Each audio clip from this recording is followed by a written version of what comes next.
Okay, folks. Wednesday evening. Let's get some painting going. And we've got some inclement weather outside, so hopefully it doesn't affect anything. We're going to dial up the windage in here, make it windier. Get this everywhere we need it to be.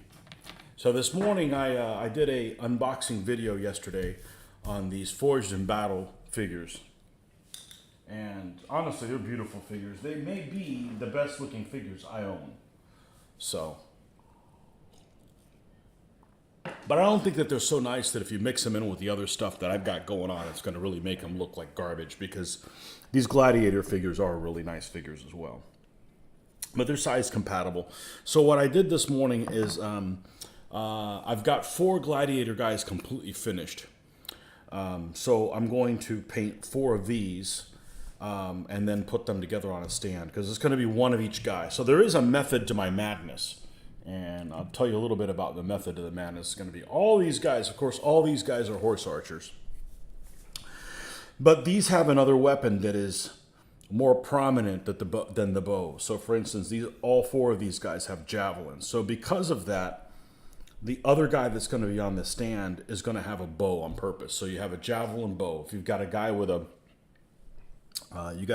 has an actual weapon like these, they'll go on with a gladiator guy that has a bow. That way I don't have any stands that are just bows and ones that are just melee weapons. That's my reasoning behind it. So I have one small gripe with these figures, and it happened this morning. And I said I was really happy with the alloy because it was nice and hard. Well, it is so hard that I broke one of the bows, the bottom of one of the bows on this guy. And it's a guy that actually only have one of. So I may do some green stuff on it or just mount him on there and not worry about it. But a couple of these have different poses. Like this particular guy, I think 3 of them came of the 12. And, but that's okay. The alloy is very, very, it doesn't flex at all. So only gripe so far. So I replaced him. I've got these 4 guys that are going to go on the horses. The horses are already glued in. We're going to epoxy these guys and then let them dry a little bit and paint them black. Now, they did have some flash on it, and the flash was kind of difficult to get off. My least favorite thing to do is clean flash off figures. It shouldn't be my responsibility. But they didn't have a lot of flash, but what flash they did have was kind of difficult to take off. You got severe weather too. Good evening, Jeremy. Patriot, welcome. And yeah, so I want to make sure that these guys that are shooting, they all fit on the horses. This guy was a difficult fit on one of these. He just doesn't, one of these he didn't fit really well on. I think it was this one, yeah. So he's going to go on this one, and then it doesn't make a huge difference. Which is the other guy that was more difficult to get on? I believe it was this one. So this one we did not want to put him with that horse. We're going to put him with that one. And then this one goes here. And then this one goes here. I don't think we have any issues. No. All right. So let's mix the epoxy up. And hopefully I don't move too weird on the camera, because I did pull something in my side yesterday at the gym. I think I twisted weird, so no big deal. I'd say it's what happens when you're 51. I think that's how old I am. But that's not true. That's something that's happened to me before in my 20s. So let me get a piece of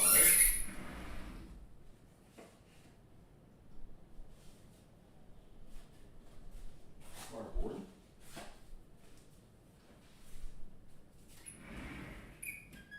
And we'll get started.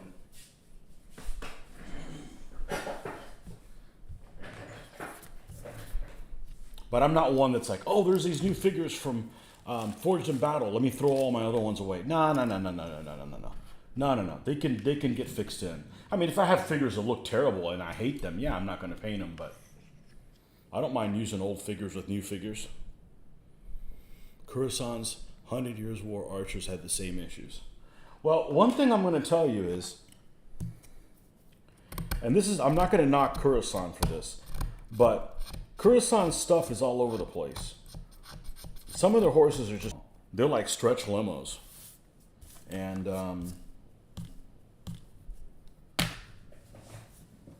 you know, these guys took exactly a week to get here, which is about how long things take across the pond. Once they mail them, it's about a week. So I placed this order on Friday. On Tuesday, they were shipped. I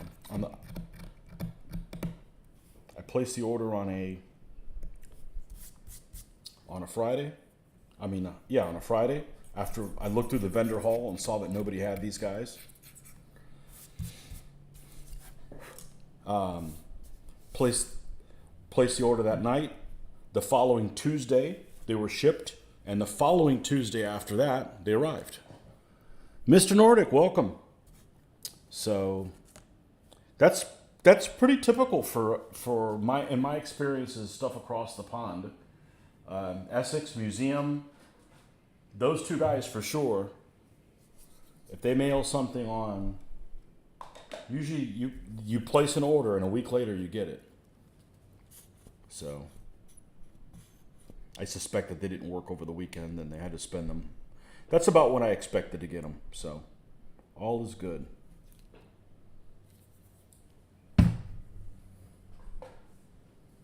And now I got them. Hopefully, like I said, we don't have any interruption from the storm. Now this epoxy, I've had this stuff for every bit of 10 years, maybe even longer, and I don't think I've used a third of it. So far it's not a shelf life issue. My experience in the past as a kid was terrible with epoxy. I think it had been sitting on a shelf too long, or maybe technology changed or something happened, but it would always go bad before I was able to use it all. But I wasn't using them in squeeze bottles like that. I was just using that stupid syringe thing. Oh man, full house. Welcome. I guess Wednesday night, we're going to do this a Wednesday night thing. 5 minutes. Yes, Nordic the Cook. Just received Coruscant Iroquois Indians, Eastern Woodland Indians from DBA pre-Dutch. Joe has those guys, I believe, or maybe he's got the Western ones.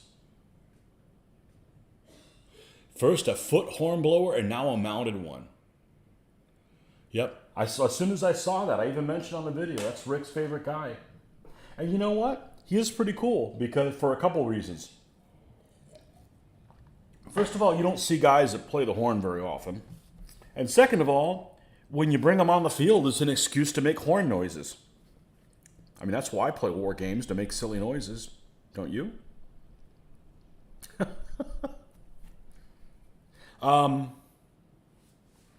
I want to say I have some Tibetan figures that actually have, not only do they have a horn, they have a conch shell. Now, I don't know how in the hell you get a conch shell in Tibet, okay? You mail order it for sure. But that's pretty cool.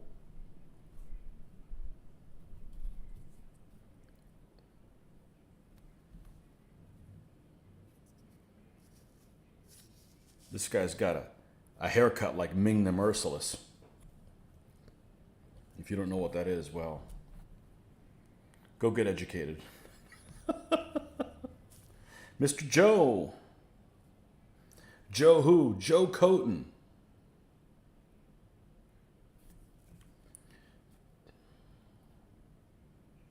Here's another guy with a bad... These guys have great faces. Now, the bad news about their faces... The sculptor is a sadist and gave them eyeballs. So I'm going to have to paint their eyeballs, but...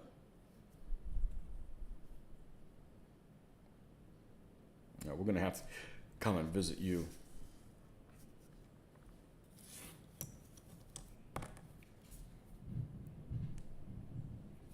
Yes. It's storming. Yes.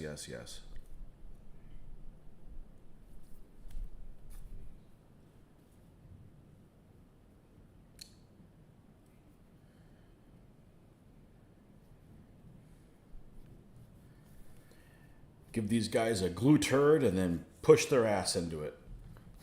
If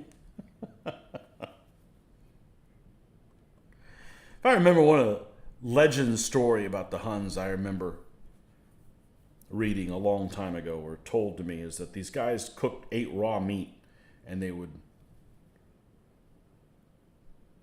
ride on it on the saddle or whatever to tenderize it. I don't know, some shit like that. I don't know. It's probably was just make believe. Made them seem worse than they really were. Because raping and pillaging everything just doesn't seem bad enough, huh?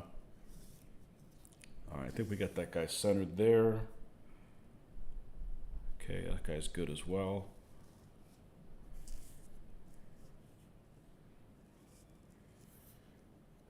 This guy as well. And this guy as well. All right, we'll move these guys out of view so they can set.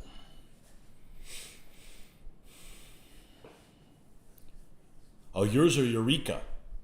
Okay, yours aren't Coruscant. The Eureka figures that I have seen are some of the nicest figures I've ever seen. These guys are on that level. They're just consistent faces. These horses are better than the Zyston horses. Now, I should have done a video on the horse distribution so I could show you how many poses that I got. All 3 packs I got had the same horses in them. Look at this horse pose. I don't like it. Let's see if I can. Let me look at the screen to see if you guys are getting a good view of it. Okay, look at that front leg. It just looks weird. It's like it's too fat at the bottom. I'm not going to touch it, but just seems kind of odd. So, but yeah, the horse poses. I got one horse pose. I only got one of, which is fine. And then I got another horse pose. I got a shitload of them. I got like 12 of them of these, which is actually my favorite horse pose of them all. So, Joe, I was thinking your guys were Coruscant. That's why. At the rate I'm going, I'll never order any Coruscant figures because it took a long time for these Forged in Glory guys to come out for the order them.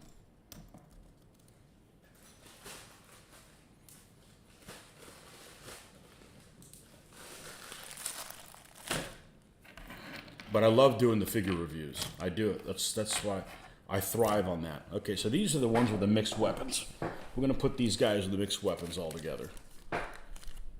And we're not going to pull any of these guys out until it's time to do the bowmen. We're going to use the ones that they'll be on a stand with gladiator bowmen. I've got enough gladiators I could do the entire army and all the morphs.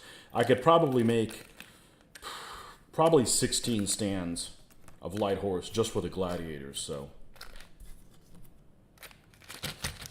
and we got one more thing, and we got 2 more things for this army en route. One of them is stands. I'm out of 40 by 30 stands. I've got literally 3. I have 3 left. So those guys are coming, and the magnets from Litco. And of course, why would they come from anybody else? And just for consistency, And yeah, look at this guy. Actually has a fair amount of flash on him.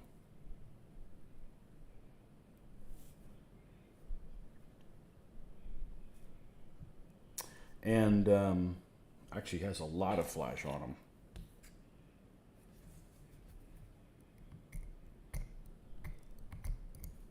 Because whatever the hell this is, I'm not even sure. It looks like it might almost be the bow case. Anyways, he's not gonna be in one of these first 4 stands.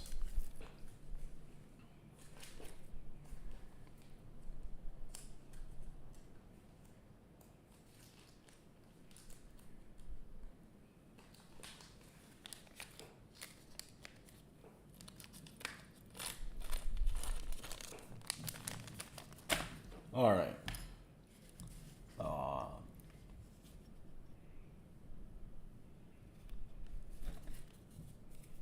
Let's get rid of that. don't get stuff on it like I just did.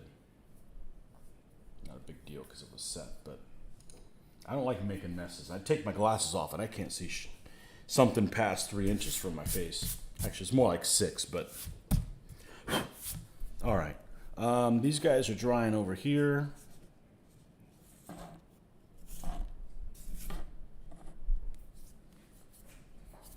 All right, where are we right this moment? We got those 4 guys done. Let's finish this guy here. And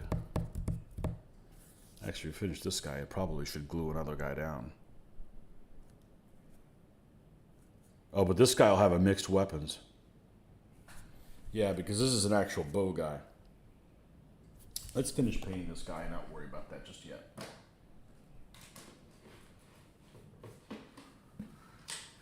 Let's get rid of that. That doesn't need to be here. That doesn't need to be here. Throwing shit away. Throwing shit around with Tony.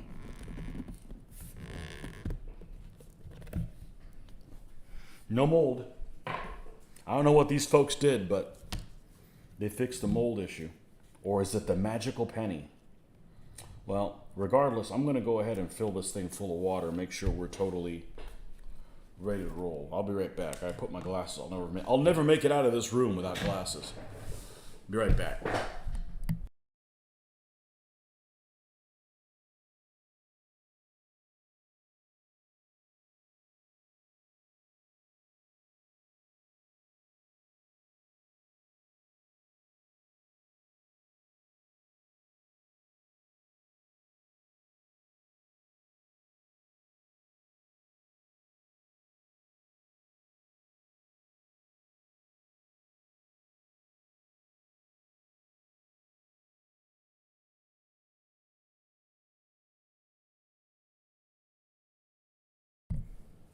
So we got our show in Tampa.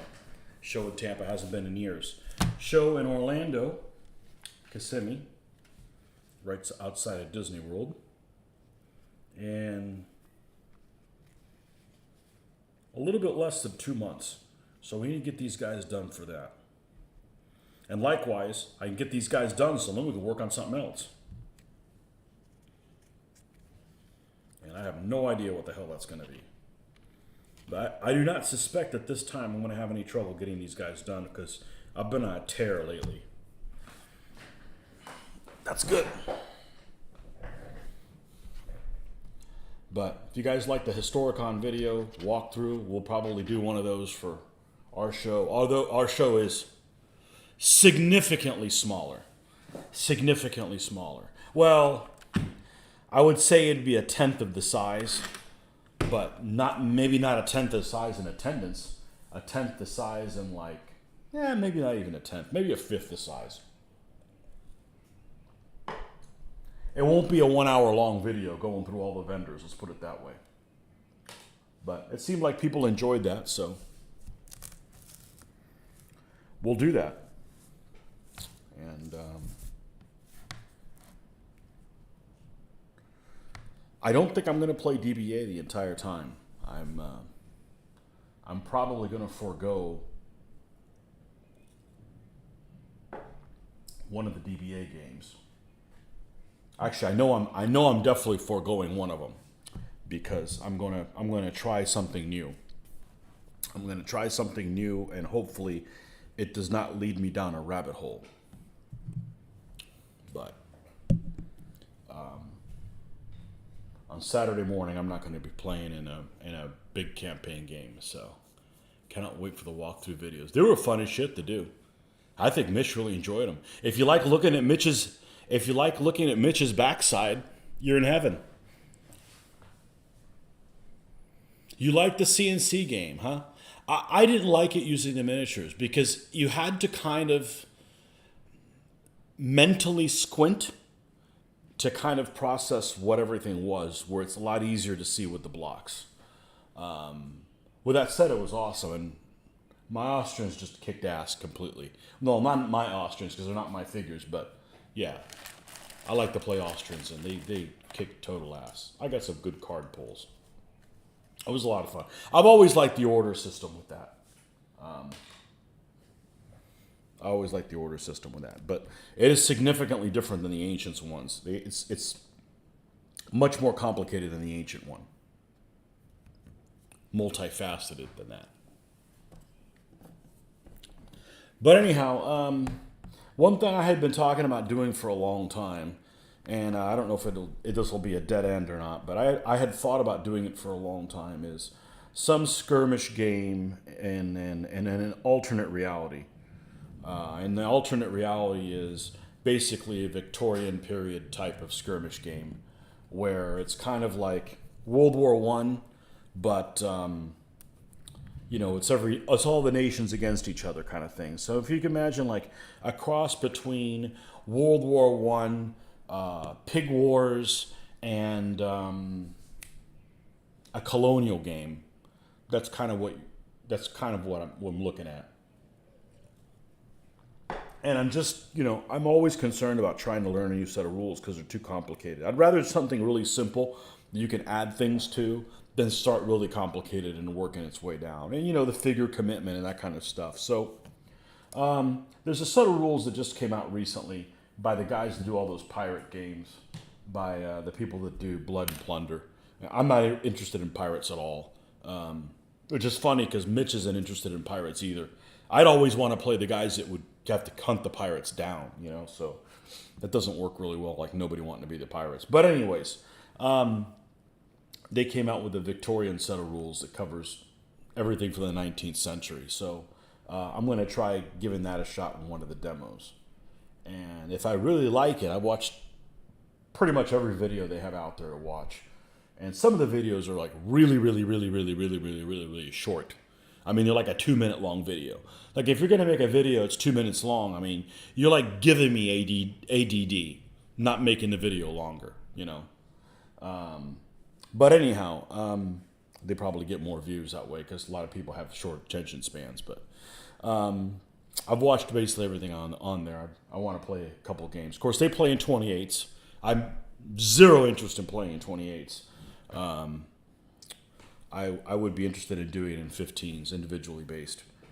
And but we'll see. We'll see if I like the game system, and I may just, if I like it, I may pick up some figures and paint them in between my other DBA projects as well, because I really wouldn't have really much of a time challenge on it. But this looked cooler from the outside. Actually playing it, see it being more difficult to discern what's what. Yeah. So so looking forward to giving that a shot.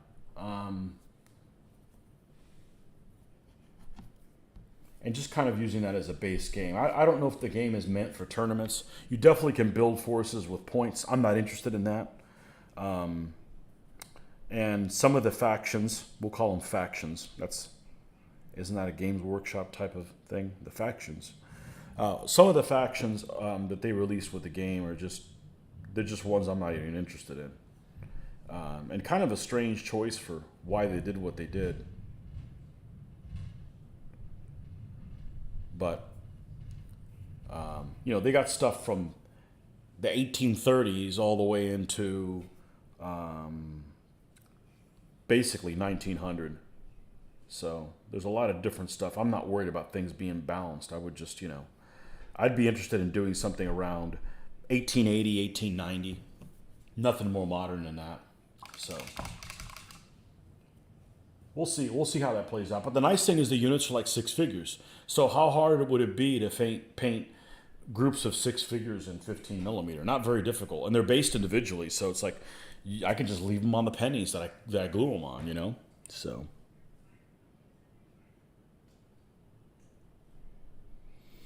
How was the shipping on the Forged and Battle stuff? So, price-wise, they charged 20%, but the discount was 20% this month for their sale.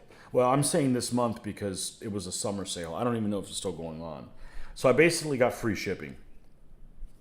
So 3 packs of figures ran me about, it was 45 quid. So what is that, about $52, $54 or something like that? So what, $18 a pack of 12 figures? Of 12 mounted. I guess it's kind of expensive, but they're freaking gorgeous figures.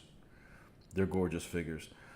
Shipping time is the same as everything I've experienced from the UK, which is 1 week. You get it 1 week across the pond.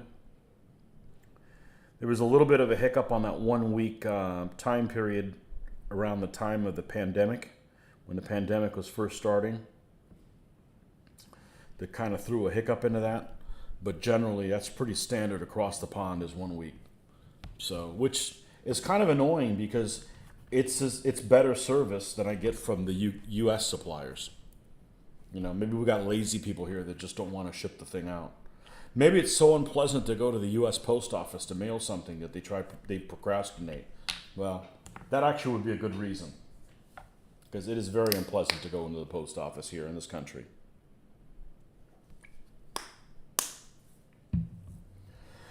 But yeah, no problem. I think their standard is 20%.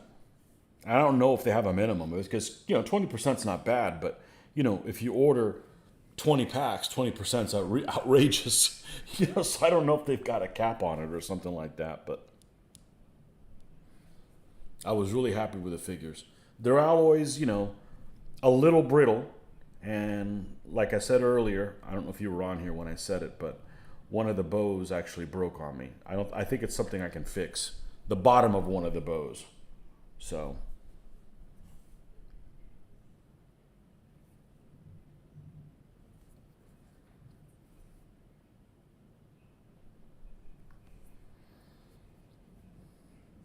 we'll try that game at Recon, see if I like it. I may not. If I like it and I get a wild hair up my ass, I may order some figures for the period. Now here's the thing. Of that whole period, the best figures out there, in my opinion, are figures that are out there for a period that I'm going to say I'm not interested in. And that's American Civil War. But they're the ones that are sculpted by my hero sculptor, Dave Alsop. So I could see buying some if I really like it, buying some Civil War stuff and do Civil War skirmish. But I'd paint both sides. It might be something that's like, I want to do something different, so let me paint these 4 Union guys or whatever. I just think that I'm not going to be able to play. I think it might be too much fun to play Confederates. I think it might just be too much fun to do all the voices. I may have too much fun with that. It might be illegal. But those figures are he is the best sculptor out there, in my opinion. He's even better than these guys. Just the style that he has is just unique. And there's no more, because he's been dead for 30 years. Or so. So we'll see.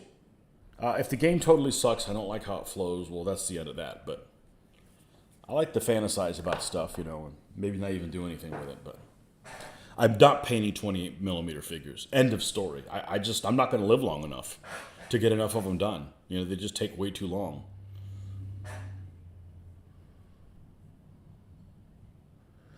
Looks like they have a cap on 30 British pounds on shipping. That's a lot, man. That's like $35 shipping. What game are you talking about? Blood and Steel. It's a Victorian skirmish game. Really low figure count skirmish game. So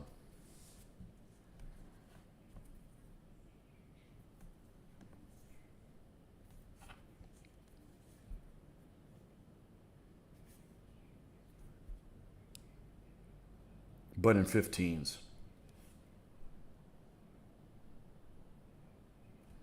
A lot of people are like, oh, you shouldn't do individual figure based on 15s. Joel's working on some Viking game that he's working on that he said he's almost done, and he's going to play it, bring it to the house, and we'll all play in it. It's individually based on 15s. 28s just take too long. And if I'm spending this much time on 15s, I'd spend triple or at least double for sure on 28s. That's just too long. You're just not going to get enough stuff painted. And you know what? they're expensive as shit. I took a look at some plastic figures from Warlord, and it was like, I forget how many figures it was, but it was like it was $41 for 27 figures, and they're plastic, which I don't like. That's a lot. That's a lot of freaking money. For, I'm not saying $41 is a problem. It's $41 for just like one pack. So like, let's say you buy like, whatever infantry. Well, you want some cavalry. Well, that's not included in that price. You have to spend another $41 or whatever on it. And at the end of the day, it's plastic, Nah, that's not for me. I'm glad it works for some people, but not for me. I'll check it out. If I have a whole lot of fun, then maybe it's something I can think about doing on the side. Not stopping to do this. On the side.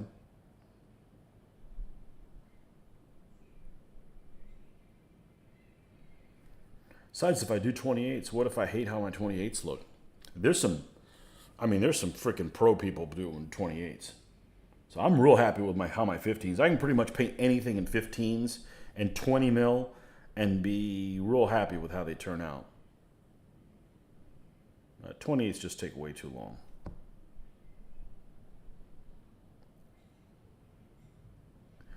Besides, my thing is the bigger the figure, the more time I spend painting it, the more detail the rules should have. And those rules just aren't dripping with detail.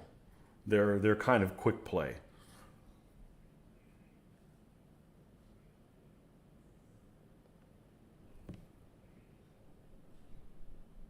No, we'll see. It's got some potential, but I've got no interest in doing necessarily the stuff they've released for it. They even got, what do they have? British versus Maori. Like, who the hell's interested in that? I mean, maybe people in New Zealand, but that's all one-sided. I'm not interested in the one-sided conflicts.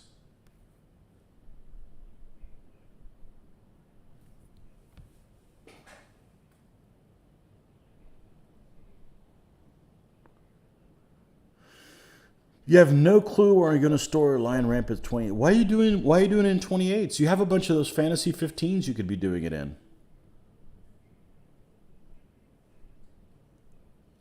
I know where you can store your troops, Rick. Yeah. Just my favorite line from Christmas Vacation. Bend over and I'll show you.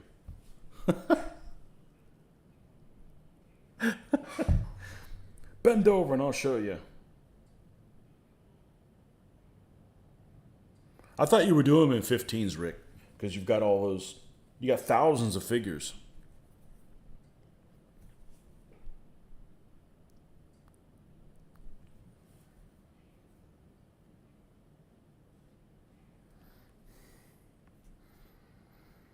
So, anyways, I played this game of Sword and the Flame. I think I've told you guys about this. I played this game of Sword and Flame probably 10 years now. I had a pretty good time playing it. It's with guys that normally put on stuff at the shows. And it happened to be in Afghanistan. In like 1880, 1882, 1883, whatever. Northwest frontier, what they like to call it, So the Brits, not minding their own business, trying to make the world England. And, the natives. Now, I played the natives. I always play the natives when I can, because you can always play Europeans. You never get a chance to play, people that throw rocks and stuff like that any chance you get. So I'm playing the natives. I forget what happens. And we go across the street to the Irish bar afterwards. And this is a game that one guy puts all the stuff on. So he's got, all in 28s, he's got 100 figures out there. At least 100 figures. Maybe even more than that. And we're talking about, Afghanistan would be a great environment to do it in, because you could have Russians that could come in, Nordic's favorite, the Russians, because they border Afghanistan. You could have, other nations that are minding their own business in there, and talked about lots of those little scenarios and stuff like that. And the guy's like, yeah, it's really good. So I see him next convention, and I said, did you get a chance to think about about the scenario? And he didn't remember having the conversation. I guess he had more to drink than I did. But I've always thought it was an interesting period. Basically 1880s, 1890s. It's the Cold War. And there were alliances, but they could have, the British and French could be on one side, and then the next time you engage, every nation is out getting colonies, and they're out trying to outdo each other. And then you've got the natives that are stuck in the middle that can play for either side or their own side. I think everything's there to make it a really interesting scenario. A lot of these colonial things just basically turn into Brits and natives versus other natives, and it's just like, okay, I mean, fighting Zulus, the guys in Egypt and the guys in Afghanistan gets old. I mean, you gotta mix it up a little bit more, So, and I mean, the British did not have the biggest military in the world at the time, so there's no reason that, Italy, for instance, okay? I mean, haven't done the numbers, but I'm sure the Italian army after it unified was at least as big as the British one. Because Britain's always had a small cadre of forces. They're elite and well-trained and everything, but there's no reason why other nations couldn't get involved in some other stuff. So I think all the groundwork is there to make something really interesting. And then it's, fake historical, if you want to create something, you call it, Absurdistan. Instead of Afghanistan, it's Absurdistan. And it's some make-believe land. It's just something that would be fun to just kind of create kind of a backstory and a light game,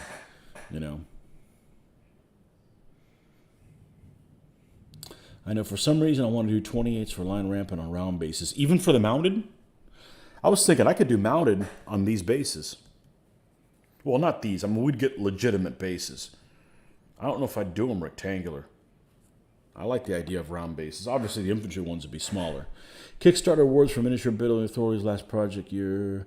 Your village buildings come in tomorrow. Did miniatures building authority go out of business? Or I was thinking maybe they did, or they stopped selling at shows or something like that.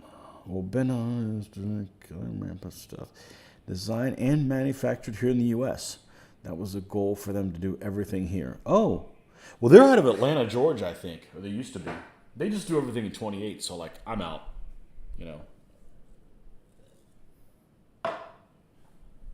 Things don't have to be made in the U.S. I'm perfectly happy buying all my toys from the U.K., okay?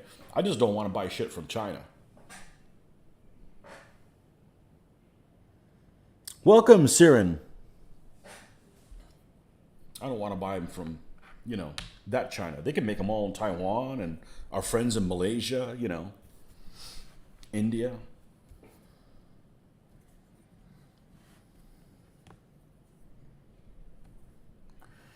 Okay, so let's get a little bit more of this going on.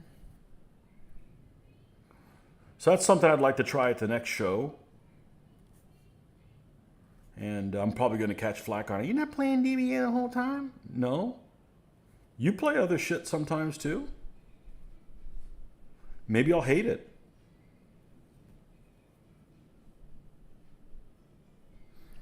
Hey, Rhett. Welcome back.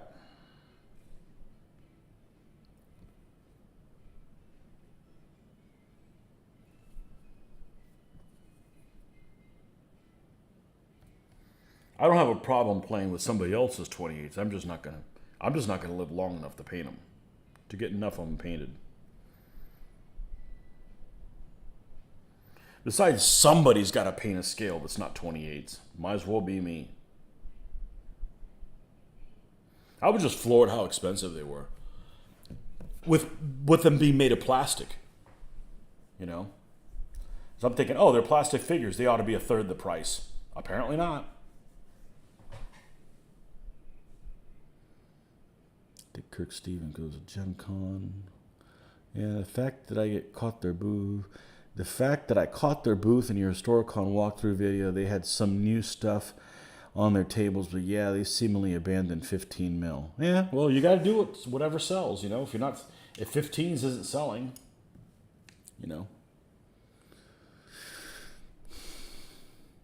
Napoleonic game you'd like to try called Silver Bayonet. I haven't heard of it. It's werewolves and gothic horror in the Napoleonic Wars. Maybe that's why I never heard of it. I gobbled up a bunch of their 15mm European stuff when it was still available. Marco Mavro, yo! Hello, Texas.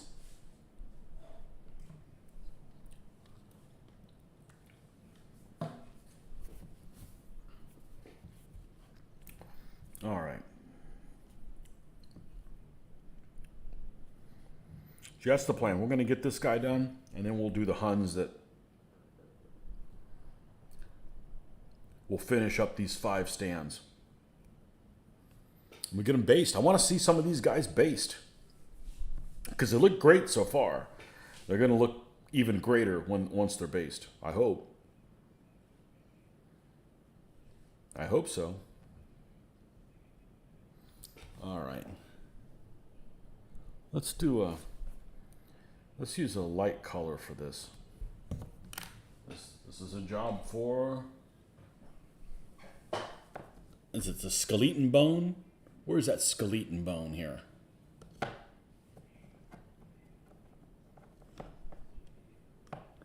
Listening to the Normans by Lars Brownworth. I've listened to it. It's pretty good. It doesn't focus entirely on what happens in the UK, which is fine, but there's a lot more of the Normans than just that. I get annoyed by history. It's too Anglo-focused. You know, there's more to the world other than, you know, in England.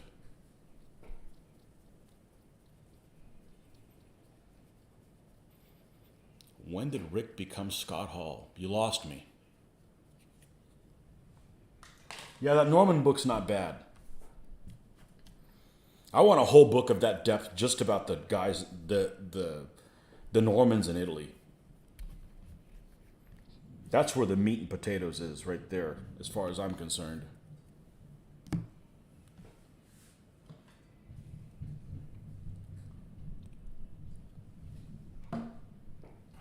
Where they fought the Pope and the Byzantines and Robert Guiscard and Bohemond and all those badasses.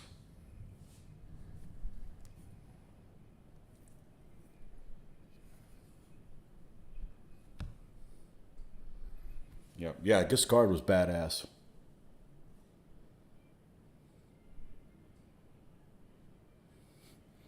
Scott Hall. No clue who that is. Is that one of the kids in the hall? I'm just pulling at straws here. Reaching for straws.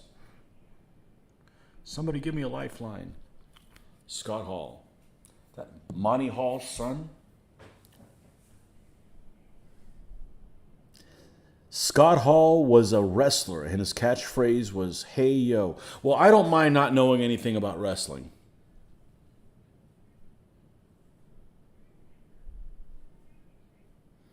There cannot be more than Waterloo.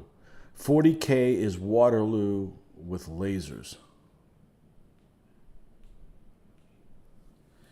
One thing that came out a long time ago, I guess it's been around for a long time, and I thought it was, you know, take this for the grain of salt. You're allowed to game whatever you want, okay? But history is interesting enough as it is, without altering it.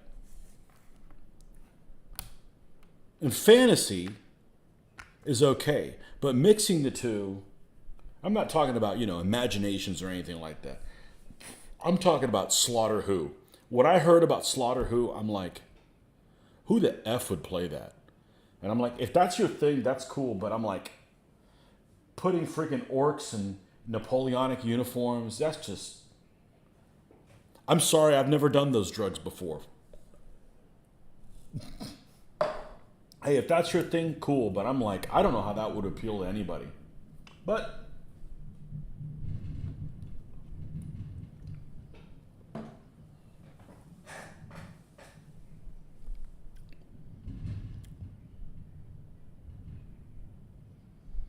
the greatest wrestler was the Ultimate Warrior.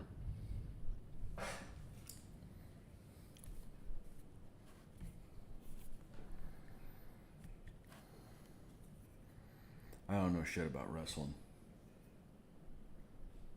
It's staged. I'm not saying those guys are sissies, man. Any of them would freaking take any of us down. The problem is it's prearranged what's going to happen. You know?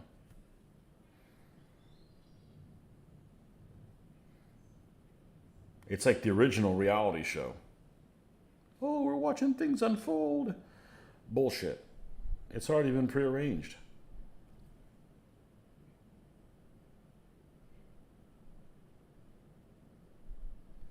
And again, just like superheroes, why do they have to wear their underwear on the outside of their clothes?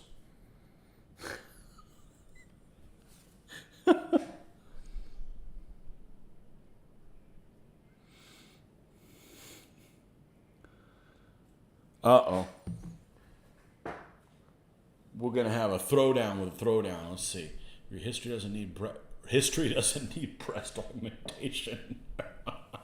Cleopatra should have used some bigger knockers. I've seen artistic representations of Cleopatra, and Greece could do a lot better than Cleopatra. That's she's not very attractive. Flintlock.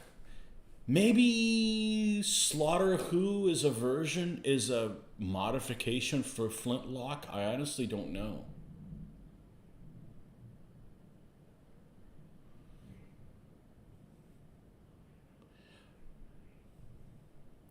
Napoleonic army of rabbits. So Scott, that plays with it, absolutely hates anima. What is it? The anima... Animals acting like humans. I don't have a problem with that. I've never played it. I just don't think they need to be in Napoleonic uniforms.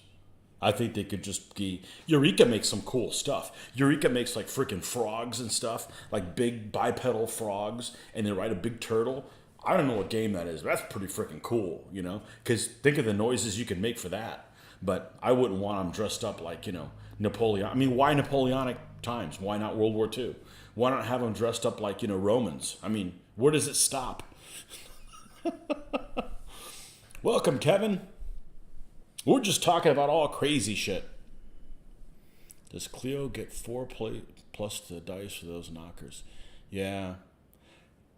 From what I've seen of anthropomorphic, there you go. That's the word. Yeah, Scott hates anthropomorphic thing. I've never played an anthropomorphic thing. So, Cleo does not need bigger knockers. She needs 2 bags. She's a 2-bagger. Yeah, the renditions I've seen. She doesn't look like, what's her name? In the movie from the 50s. That was very generous. Casting her. See, again, actors. I don't think about actors all day long.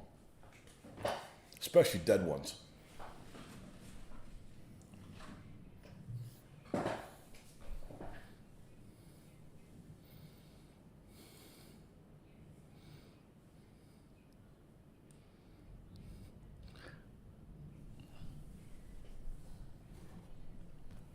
Okay.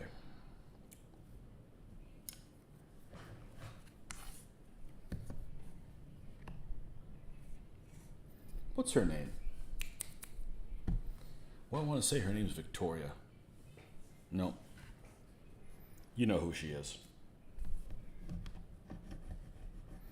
I can't even think of what her husband's name is that was in the movie that played Mark Antony. I can't. Drink. Speaking of which, I'm out of liquids. It's time for some gum. See if I can come over here and reach and not hurt my back anymore. Damn it, man. Yeah. It's a bird. It's a plane. It's damn it, man. Star Trek and Q dressed up as Napoleon and the alien soldiers fired lasers. I didn't see that episode. I'm not a Star Trek fan. I had a friend of mine who was, and I'd game with him in the early 90s.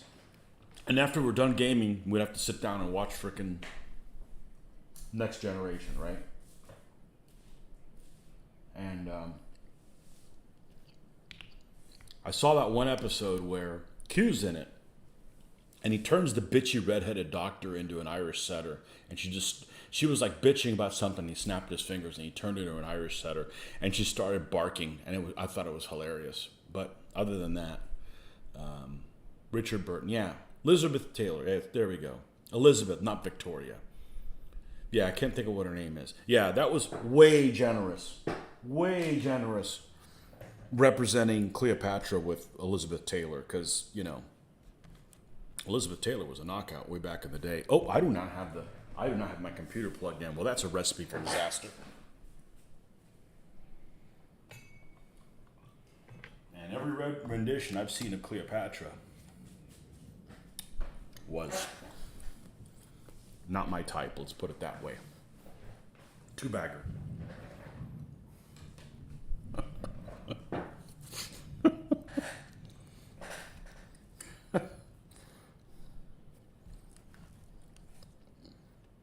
What do you mean two-bagger? Well, you got to put two bags over her head in case one of them falls off. Or is it one for you, one for her? Yours is just in case hers falls off. Yeah.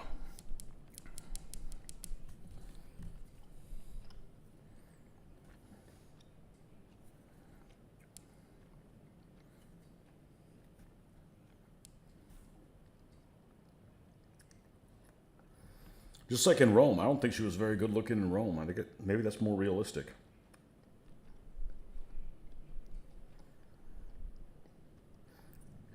You guys find that movies affect what you think about historical characters? You think that if you watch something with a character in a movie, and your first impression is how they carry on in that movie, and then you read about them, you're affected by what rendition you saw of them in a movie. Like, for instance, you guys have seen Rome. I take it most of you have seen Rome. I can't stand Octavian because in season 1, the guy who played Octavian, he was a little bitch. I wanted something to happen to him. I couldn't stand his character. Were they selling Historicon 2022 shirts at the con? I think they were. I did not pre-order them because this is actually the first Historicon I went to. I don't like the shirts that have basically an osprey cover on them, even though I have this one. I don't like these kind of shirts. They just too busy, you know. The one they did like 2 years ago that has Alexandra on it, that's just white. It's just a red shirt with a white rendition. I like that. When you start adding all those colors, I'm not a fan of it, you know.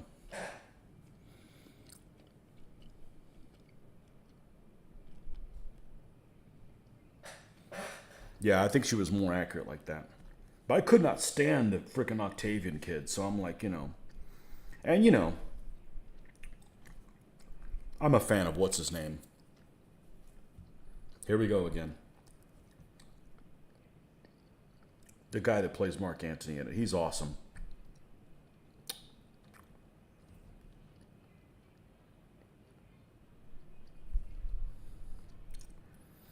He's awesome. So, and he's got all the best lines in the whole series. You know, regardless of whether or not he would make a good leader or not. Basically a drunk soldier in charge of Rome, you know.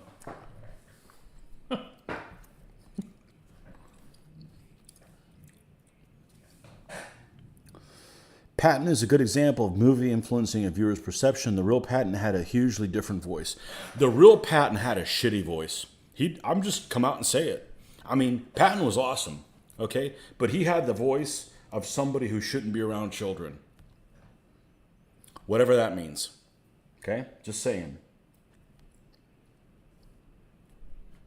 Yeah, I think that George C. Scott was cast really well in that.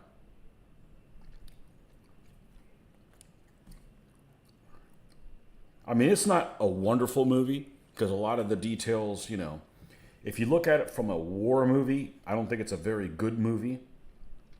A lot of inaccuracy stuff on there, but I think he pretty much nailed his persona really well. Which I guess ultimately is more important since it is kind of a biography, you know.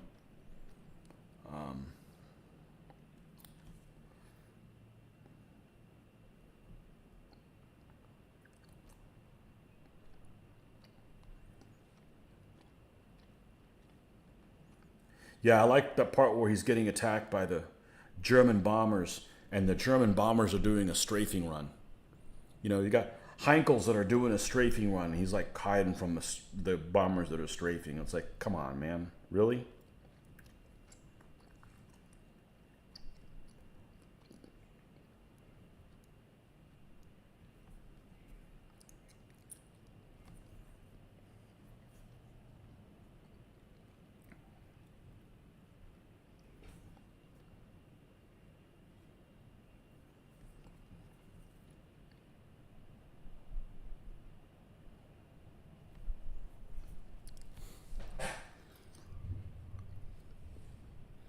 Got to see George C. Scott play Scrooge at Madison Square Garden twice.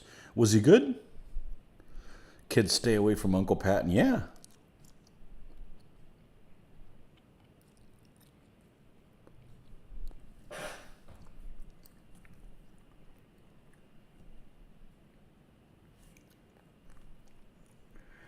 You know, to be fair, you know, George Patton's real voice as a general is not too is strange, kind of like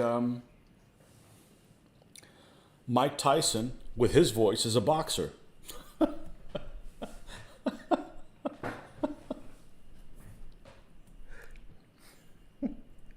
gonna kick your ass. Okay.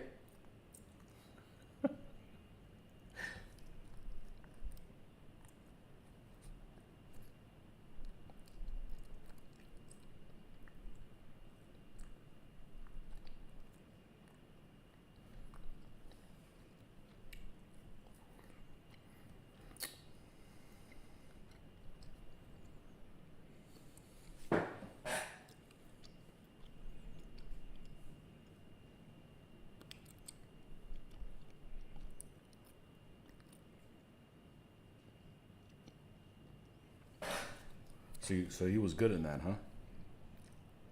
That's cool. I don't think I've seen him in anything other than Patton. And no, I have not seen that movie because it's in black and white. Even though everybody raves about it. Dr. Strangelove. Because they made it. Why'd they make that movie in freaking black and white? Color film had been out for 30 freaking years by the time they made it. Get with the program. If you want Tony to watch a movie, watch it in black and make it in color.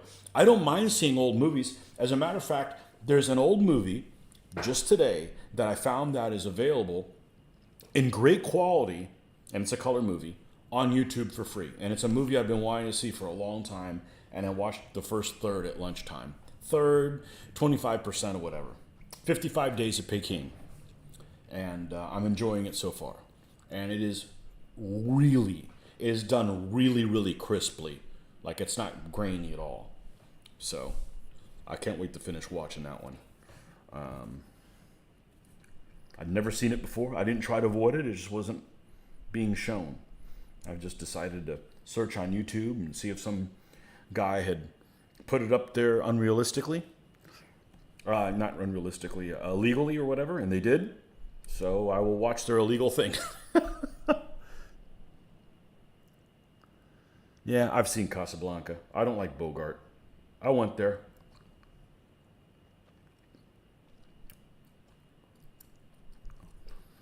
I'm not a fan of Bogart.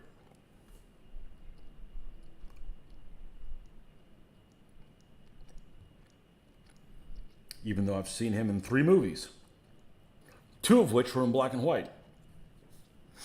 I didn't like him in either 3 of them. The other 2 being Maltese Falcon and African Queen.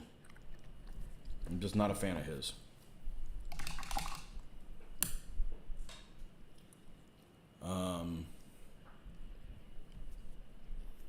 Just watch Cleopatra on YouTube. Yeah, when my daughter was 6 years old, we watched it. I'd never seen it before. Patrick Stewart's another who's a great Scrooge. Oh, that's cool. I believe it. Yeah. One-man version, huh?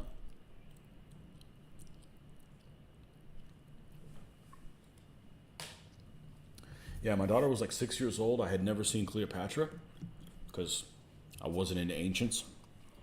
And I thought it was pretty good. The uniforms were all messed up. Liked all the white people being Egyptians, but I'm like, well, maybe they could have been Greeks. Because remember, she was Greek. The inbred Greeks. That was the Ptolemies. The Ptolemies, right off the bat, they started inbreeding.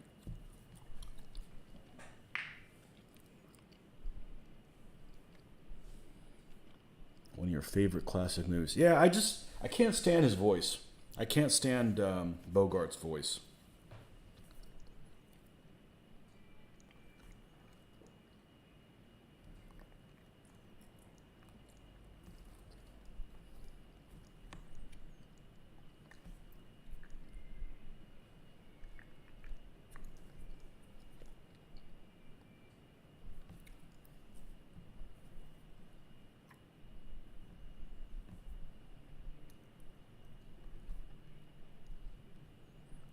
All right. That's done. Let's go ahead and do those little black tufts. Maltese. I don't remember much about it. I remember not disliking it. But I saw Maltese Falcon, I don't know, 30 years ago. I've seen a handful of black and white movies, but it's literally a handful. Certainly less than 10. Certainly less than 10.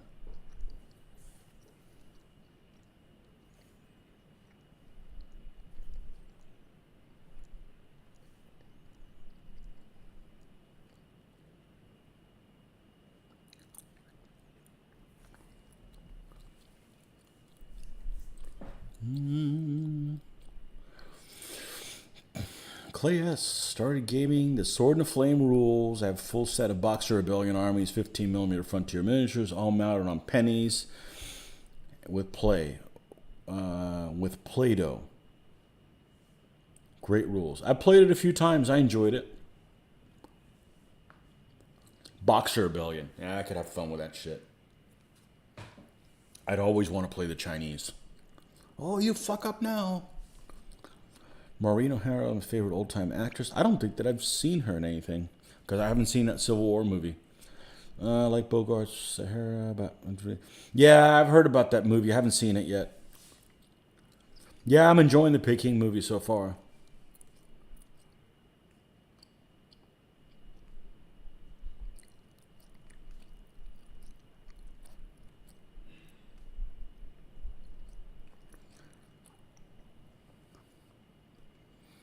I don't know who the... Do I know who the Gemma is? I'm not sure I do.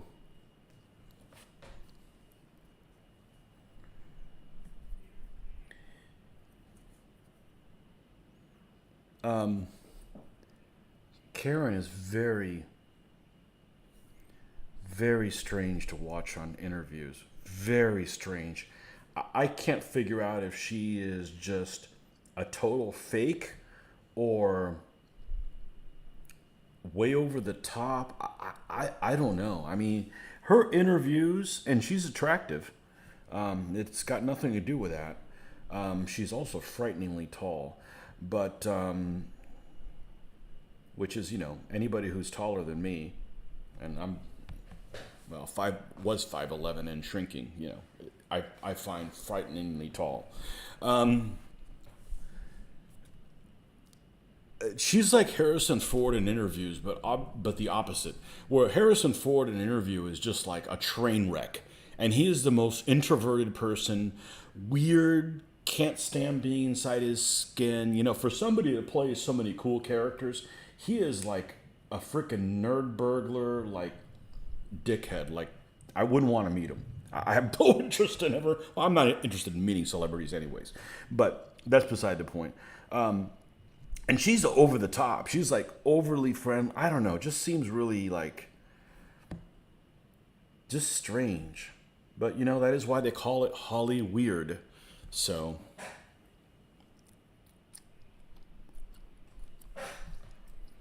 yeah, I haven't seen her in anything. I have no problem with old movies. I have no problem with foreign movies. Just, you know, old movies. I would have seen them when they had them on TV. I was a kid. You know, what the hell's a kid watching an old movie? You know, wouldn't appreciate them being 13 years old. Now, sure. Should watch The Quiet Man. Who's in that? The Quiet Man. I still haven't watched The Duelists. I should check and see if that's on. If somebody put it on there. I need to put that on there. Just tell me Keitel doesn't do it as his accent. I'm kind of done with New York accents. Sorry for those of you who have New York accents. I'm tired of your accents. No more Pacino or De Niro. New York is not America. Don't get me wrong. I don't want to listen to the Hatfields and McCoys either. How about somewhere in the middle, where the rest of us are? You know. Yeah, they do all these movies. Oh, it's in New York again. Come on, man.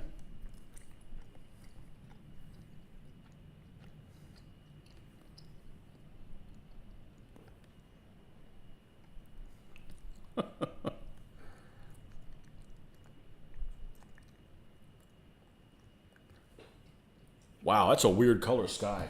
Let's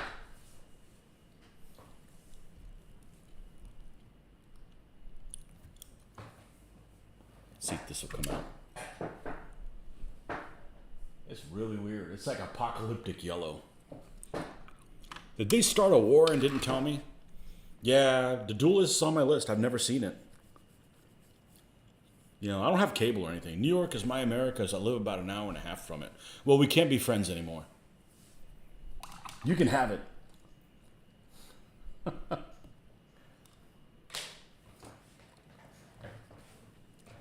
We're having this conversation with, who's I having this conversation with?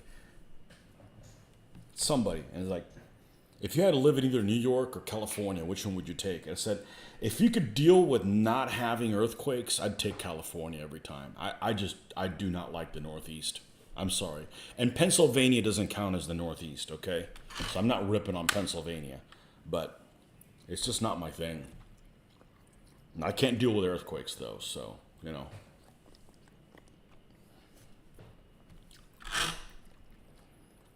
I don't want to live anywhere where people are nasty to each other. Like New York. Hey, I'm walking here. You know, nah. No.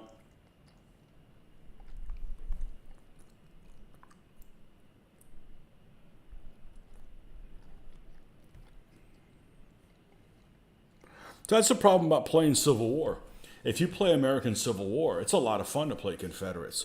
Because, you know, I could spend all day long having a conversation in redneckdom and redneckisms, but how do you play Yankees? I mean, you can't speak like everybody's from Brooklyn. Could you?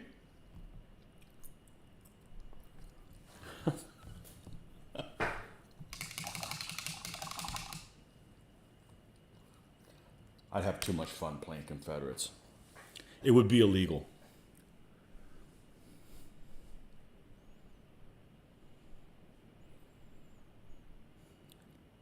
They're also in McClintock, and at least one other. Supposed to be apocalypse as far as the heat goes tomorrow. Heat index 100. One of the Cavalry Trilogy movies, can't remember. Oh man, McClintock. Funniest Western I can think of. What about Paint Your Wagon? Is Paint Your Wagon a Western? Love waiting for the epic fist fight at the quarry in that movie. I can't say.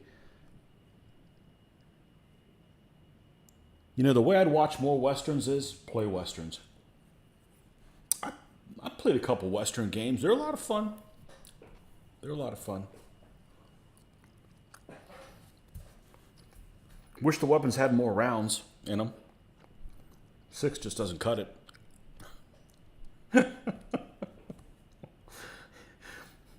Making too many enemies if you need more than 6, right? Let me go grab me a Coke. I'll be right back.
Yeah, I would have way, way too much fun playing the Confederates. It'd be illegal.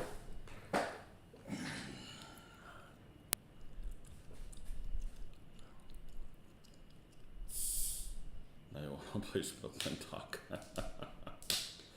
Dead Man's Hand. Dead Man's Hand is a great sounding game. Great sounding game.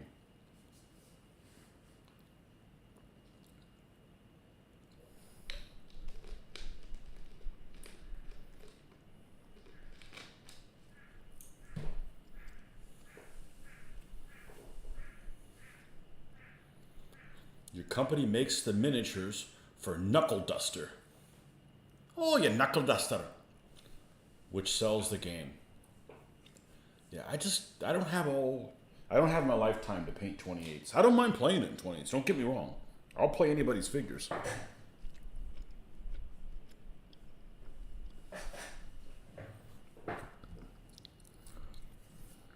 All right. Hey, we're having a good time here.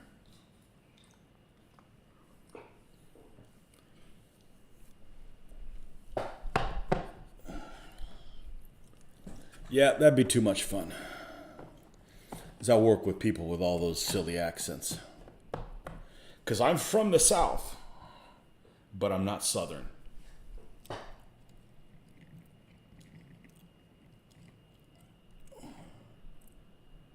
Which I guess doesn't apply with the, I'm from America, but I'm not American. I guess that doesn't apply to that one, but I'm definitely not Southern.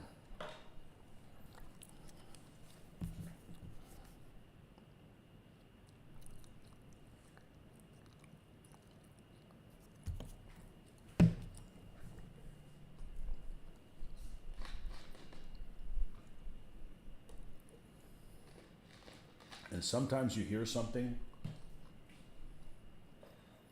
you've never heard before. I got this video recommended to me on Facebook or whatever.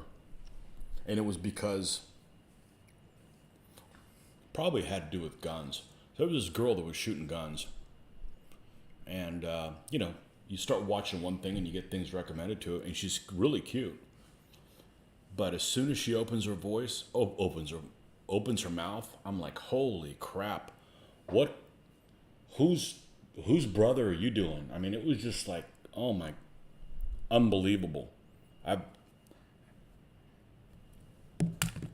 Unbelievable. That was way over the top. Way over the top.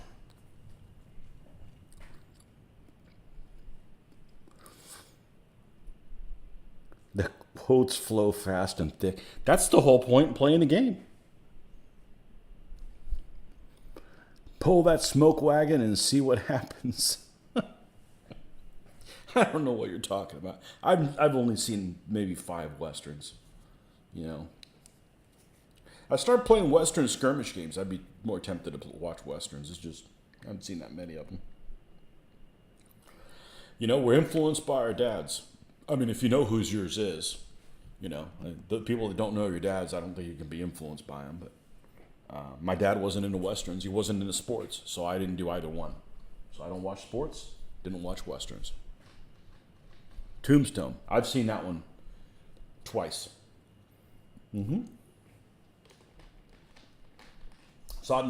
I saw it in a theater when it came out. And then saw it probably 5 years ago again. But I'm a fan of. We got to stop talking about actors because I'm like a mental midget when it comes to actors' names. The main guy, I'm a fan of his. I literally do not think about actors at all. They're not worth thinking about.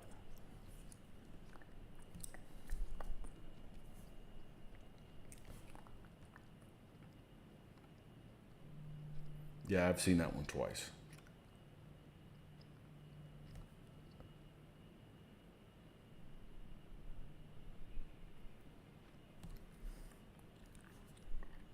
Kurt Russell. That's who.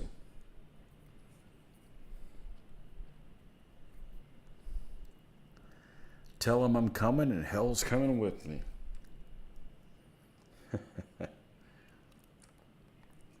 Everybody likes Tombstone, I think. I've never encountered somebody who didn't like Tombstone.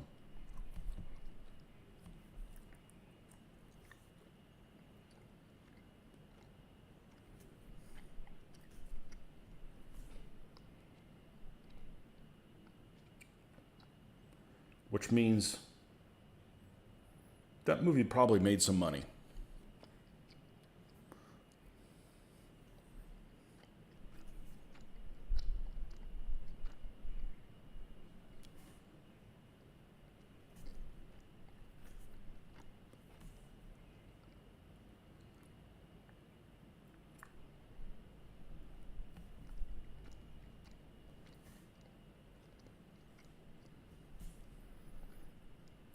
And I like playing Red Dead Redemption. The first and the second one. Does that count? Does that count? I like the first one better. Because in multiplayer, you could create your character. So I was that fat little Mexican bandito that rode a burro. I like playing him.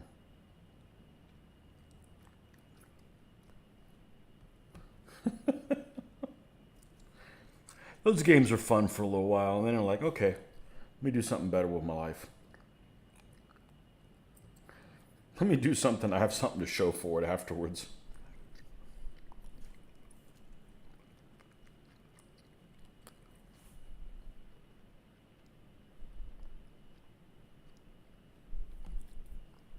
I do like those kind of video games, where you're like, your mission is to go from here to there, and then you see something along the way, like a house on a hill, and you're like, I wonder what the fuck's up there. So you just walk your ass on up there and check it out. And sometimes, you might encounter a cougar on the way that, like Skylab does every day in his backyard, and he eats you alive, but sometimes it's like, oh, you might find a treasure or a shotgun or something up there.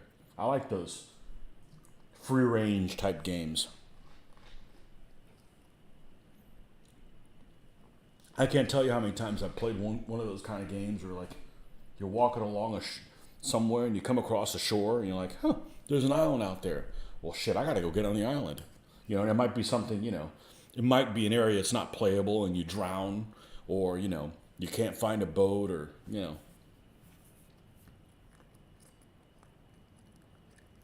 It's the explorer gene that's in me, wanting to go places I shouldn't go. You really shouldn't be here. Well, let me die first.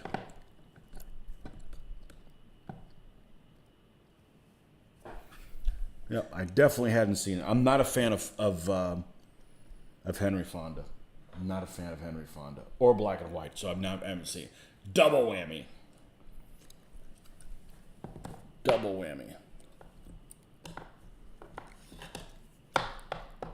I can't be into every movie. Jeez.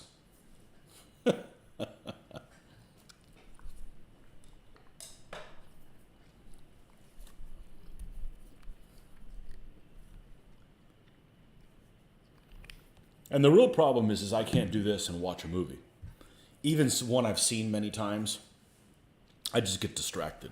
And, the paint will dry on my paintbrush. Otherwise, it'd be great. Like, okay, I haven't seen all these Westerns. Let's just put it in the background, Can't do it. I'll be like, I'll be in zombie mode.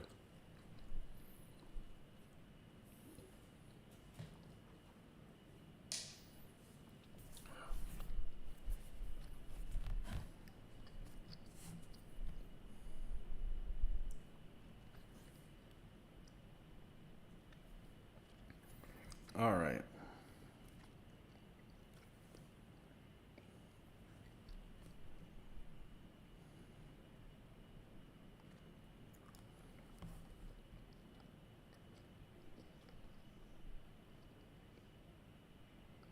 So I found two movies I want to see, and they're both on YouTube. The 55 Days in Peking, I am floored with how well I think it even said it was done in 4K. So whoever pirated it and put it in a really good format up there. So hopefully I'll get a chance to see it before somebody decides to take it down.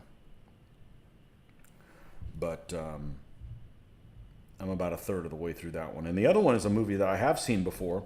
I don't remember jack shit about it, other than I remember liking it, and that's The Wind and the Lion. And you know what? I want to see. I just thought of another black and white movie I have seen. Gunga Din. I've seen Gunga Din, and was wishing it was in color.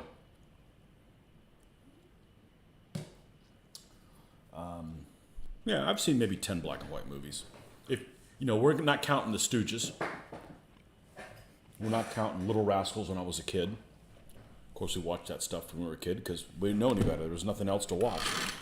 When you were a kid in the 70s, you watched whatever the hell they put on TV, and it was either that or you didn't watch TV. So, none of these millions of choices that people have.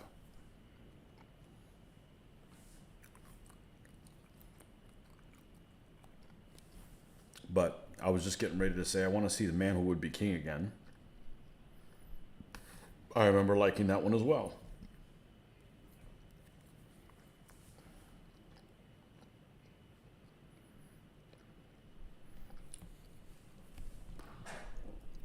Gunga Din has been colorized. I need to find that one then. I just don't like black and white because, what really happened was in color. They didn't film it, And that one's old as shit, so I can see that one being in black and white. But why is a movie from the 60s in black and white? That's just unreasonable. That's just unreasonable. What's budget constraints? Well, you don't want me to watch a movie.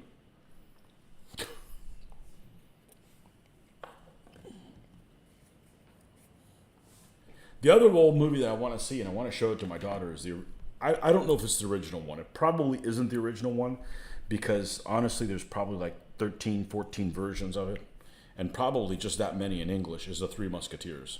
Three Musketeers / Four Musketeers. I'm talking about the one that happened just after World War II, the one that has Errol Flynn in it and Vincent Price, the one that all the sword fights come from.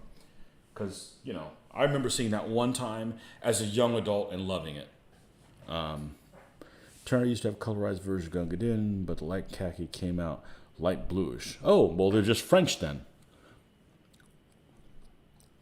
I've seen Zulu. Yep, I've seen Zulu, but only once. But I have not seen the second one.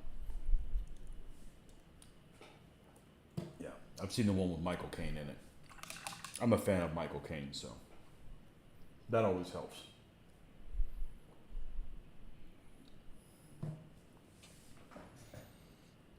Zulu Dawn. Haven't seen Zulu Dawn. Is it worth watching?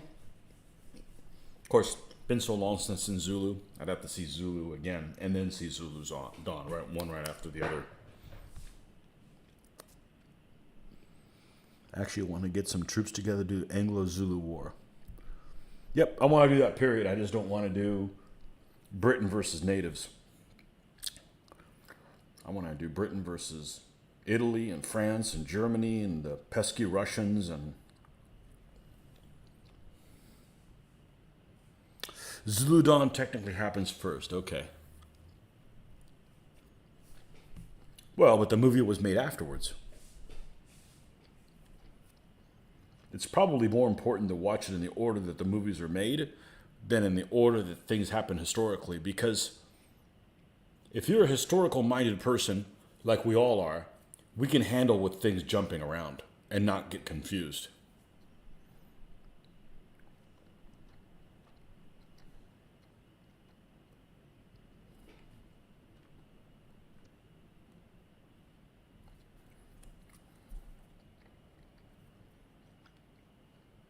And then there's what? There's one called Shaka Zulu, right? Spoiler, Zulus win every time. Yeah, well, it's been over 100 years. If you don't know what really happened, you need to get with current events. Well, it is Hollywood, so they like to change things. Mr.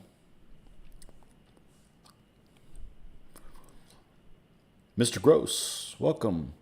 Those spears never need to be reloaded.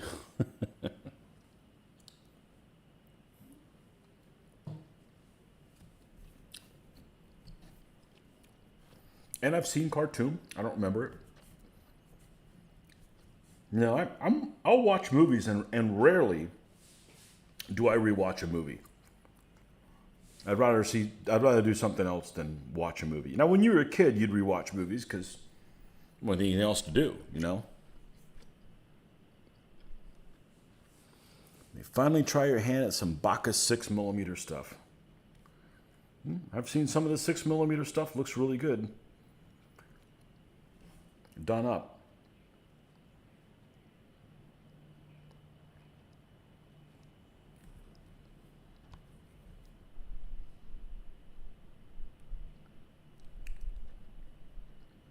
I think 10mm might not be a bad compromise if whatever they make works for you.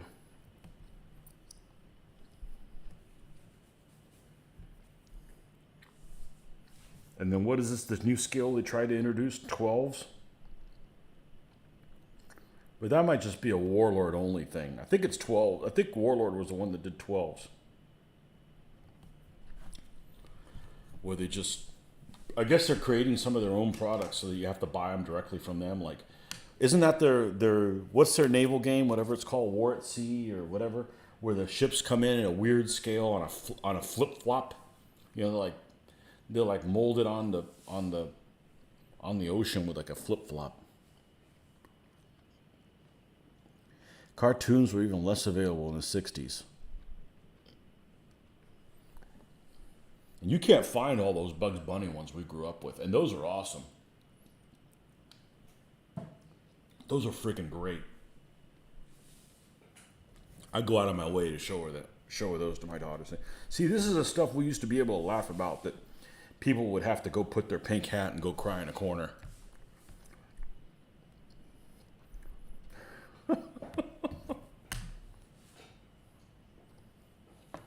Some of those Bugs Bunny ones are awesome. It's god-awful looking.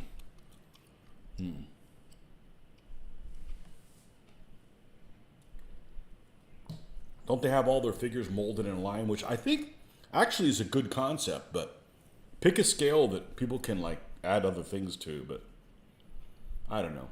They can run their business however they want.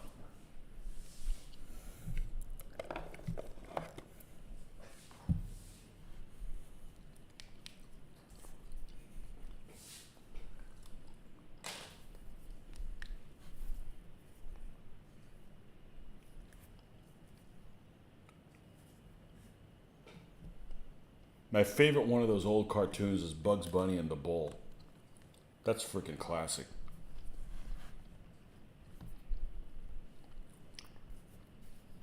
Oh no, those cartoons promote violence.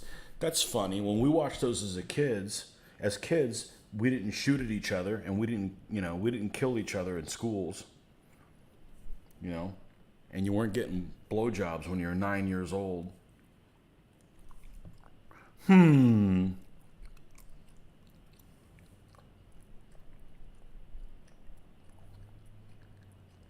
because we knew who our dad was.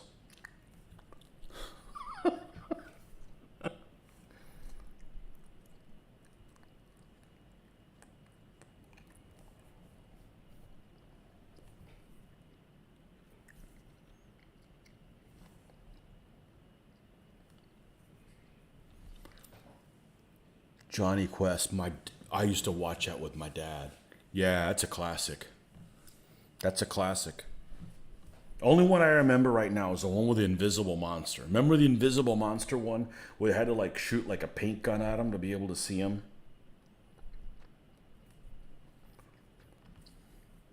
Yeah, I used to watch that with my dad.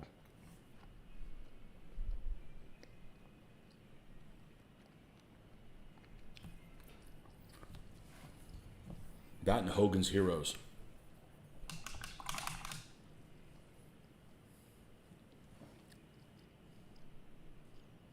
Yep. You got spanked at school. You got spanked at school, and your parents would say, if they found out you got spanked at school, they'd spank you at home too.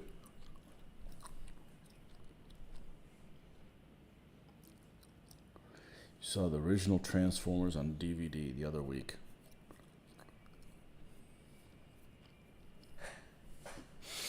Awesome music and what? And Johnny Quest, probably.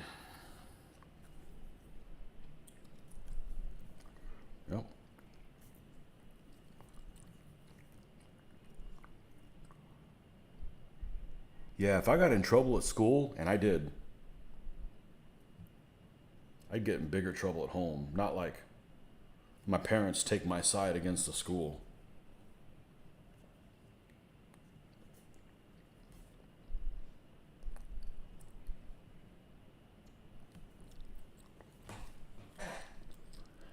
Energy Monster.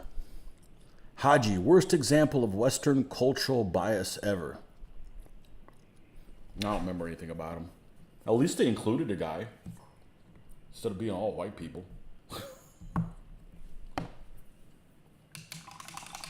Bandit, that was the dog, right?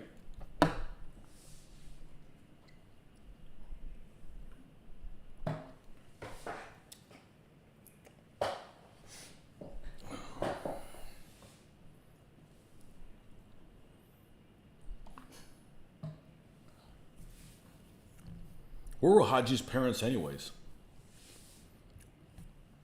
They just took him in or something?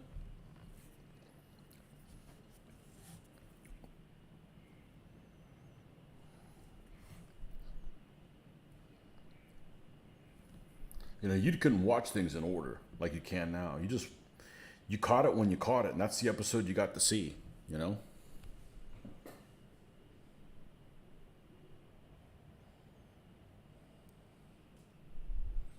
Yep, they had paddles. Yep, wiffle paddle. Honestly, as a kid, I don't think I would have let anyone but my parents lay a hand at me at school. You got spanked by a football coach for losing a fight.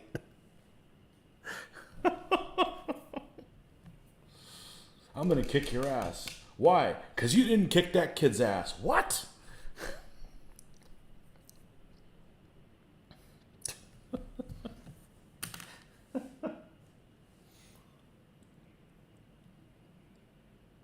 Is it people our age? Nah, it's probably not age determination. But is it people of our generation earlier that don't troll on? I mean, you hear all these stories about people that just go into all these trolls on Facebook groups and stuff like that. I think it's a colossal waste of time. I would never do it, you know. And it's like, you know, I've heard of some people do stuff like that because they've never been in a fight or they didn't have to stand up for stuff. And I don't know. I don't know if that it's age determination. I just think some people can get away with stuff. I'm nicer on the internet than in person. You know, if you're nasty on the internet, all of a sudden you got into an argument. You know, you got to like defend yourself and stuff like that. If you're nasty in person, you just tell somebody where to freaking go, you know, and you just walk away from them. End of story. You know, I'm not saying I'm an asshole in person, but I'm just saying that I think it's easier to escape from it in person. He dressed like a Sikh kid, but was supposed to be an Arab. Yeah. Yeah, I don't troll anything. It's just, you know, why bother?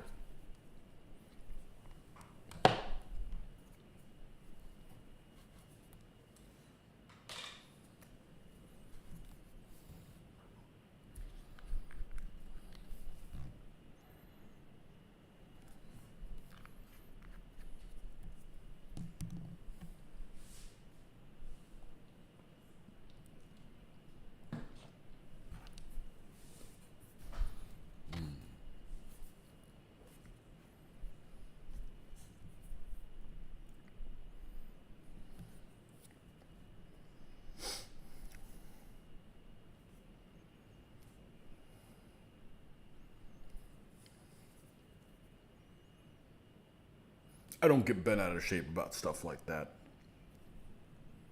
Maybe I just came from times that people had thicker skins, but I'm watching this 55 Days of Peking, and I'm like, you know, all the main characters, none of them are Asian. You know, Good, Bad, and the Ugly. I saw that not that long ago, and I'm like, why did they grab a New York Jew to play a Mexican? You know, I'm like, it's just different times, you know, they just did things differently. I don't get bent out of shape over it, you know. You shouldn't ban those movies, but just, you know, make better ones in the future.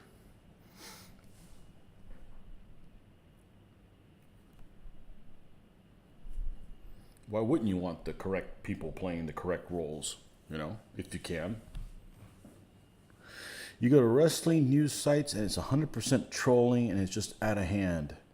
Can only imagine how much worse it is on Twitter. At a wrestling place? You're trolling over fake stuff. The two worst trolling places I go to are a couple of the car groups. They're really bad.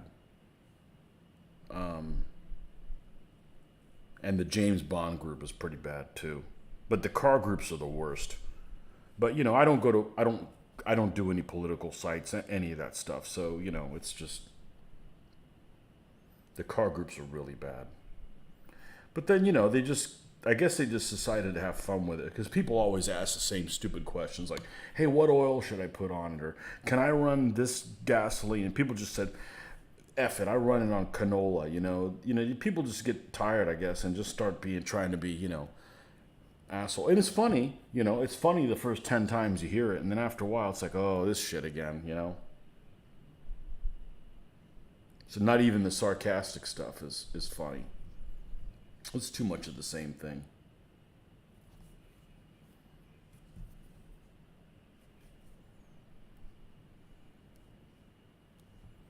Bond group's pretty bad, though. They always do these polls. What the best villain is, what the best movie. And everybody's got extreme different opinions on it because, you know, we prefer certain people, depending on how old you are and what you want out of it is, you know, vast. And there's people get into arguments with each other. You're not going to change anybody's mind. You're like, why are you guys even bothering? All right, so we got his hair, his hat. I'm going to have to stop right here and switch gears and go ahead and base these guys in black so that we can power on and do those guys. Because when I'm done with him, if I haven't done the black thing yet, then I won't be able to continue painting. So let's go ahead and do the base coat on these folks. On these Huns.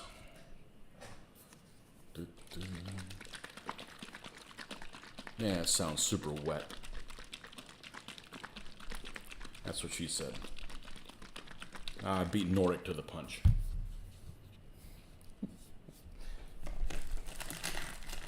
Alright. Let's get a little...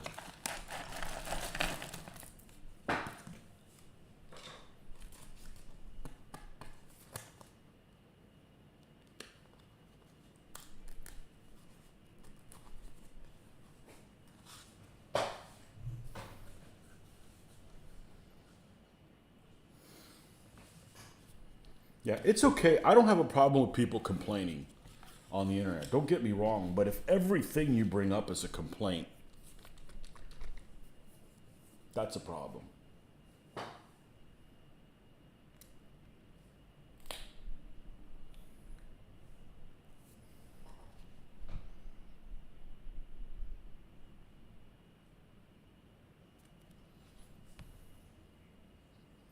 We got one guy that used to play the game I used to play, and I found out at Historicon that he doesn't game anymore.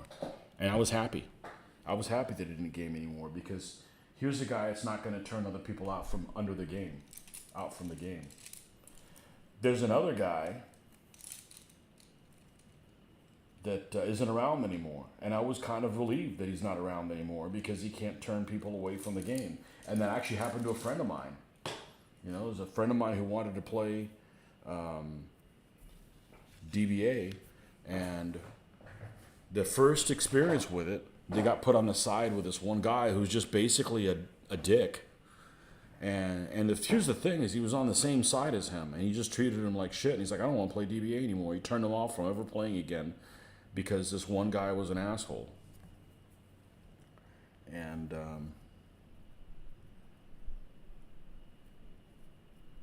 you know, he probably shouldn't have just judged, I don't want to play this game because of this one guy.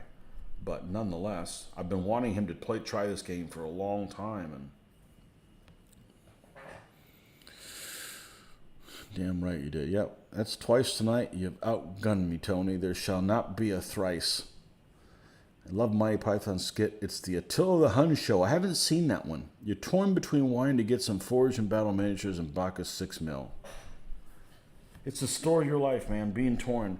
Sometimes, you know, I'm not opposed to people buying stuff. Just make sure you do something with it when you do buy it. So maybe you need to just kind of like do what I like to do, is fantasize about you buying it and poof.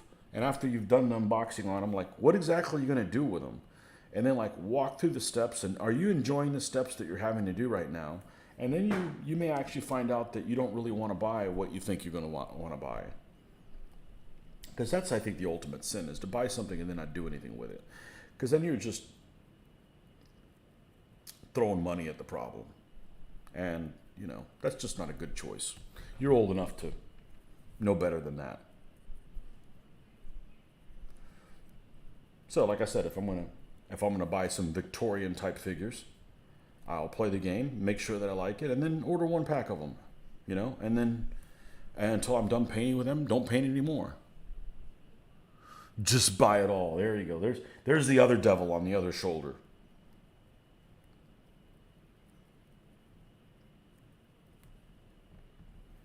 I hate buying stuff and not doing anything with it.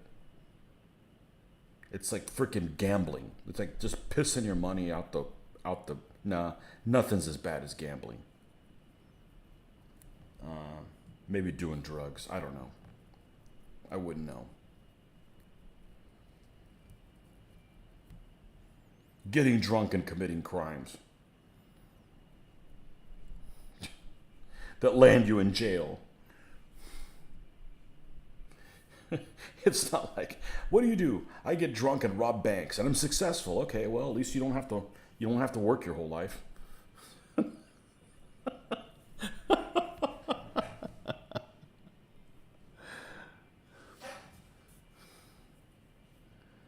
Just buy. You sound like somebody who should be in Congress. Just spend.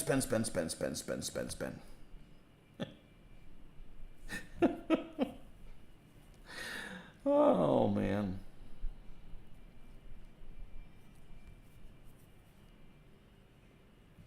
I find it really hard to be tempted by any sales that somebody has. It's like, oh, there's this sale, I gotta get them. Now, unless I get something like at a flea market, you know. You also gamble. Well, there you go. I don't gamble. I would rather do just about anything than gambling. I don't have a problem with gambling, but you know, I don't even mind, you know, wasting a couple $100, but I want to play all day for a couple $100, not 5 minutes. That's not me. I don't even gamble. Want to play freaking war games. I don't like taking unnecessary risks. Too many skeletons. Did have a similar problem with Warrior. These guys teaching me the game were yelling at one another. No, that's not good, man. Just a bad experience. I tried to give Warrior a second shot, but nah. Yeah, that sucks. Just like cussing. I don't have a problem with cussing. We certainly do our fair of it. You just can't call people things, okay? Nobody has to tell you that. You know, you can say the F-bomb when something doesn't go your way, but you can't call somebody the F-bomb. If you do, you probably don't need to, you know, play with them. You could razz the shit out of each other, you know, but need to wait for the Lion Rampant rules to arrive before I know how much I need to buy. I love roulette, and it's the worst odds game. We had a friend of mine who, many years ago, it was probably over 10 years ago, would get a monthly poker game together. And it was low stakes. Everybody'd come in with $20 and you'd play 4 hours. Hey, that's a reasonable value, right? And there's no house, so the money just gets reshuffled. And it's fun. Everybody brings their own alcohol. Have a couple beers. You blow $20. I think I won once. Might have gone like 8 times or whatever. So I decided to bring a guy from me at work, and this guy from work is kind of a simple guy, we'll call him a country dude, all right? Kind of a quiet country dude. And he wasn't shark or anything like that. It was his night to win. One of the guys that was there was this, I don't know, high profile is the right terminology to use because it make it sound like it's the head football coach, which it wasn't the case, but he had a coach from the University of Florida there who had an ego issue, okay? And he was not going to lose to some country boy from backwoods Florida. But you know what? It wasn't his night to win. Fate did not shine on him. And the country dude took him for like $250. Well, it wouldn't have been 250 because it would have been factors of 20. But anyways, the guy just kept going back in because he was like, oh, I got a lot of money and I'm a big man and I'm going to win the night. And I'm like, okay. I'm like, I played my $20 and I just watched everything else happen, you know. But some people just don't know when to say when. We did that for about a year, maybe. I've got no problem with, playing poker with people, but I don't have bad experiences with people playing war games. If I had a bad experience with people playing war games, I probably wouldn't want to be in a poker group because now you're adding money to it, and then people get real rowdy. Not real rowdy, but we'll call it real dishonorable. And I can't play with dishonorable people. End of story. A Fargan ice hole. Yep. I can't play with dishonorable people.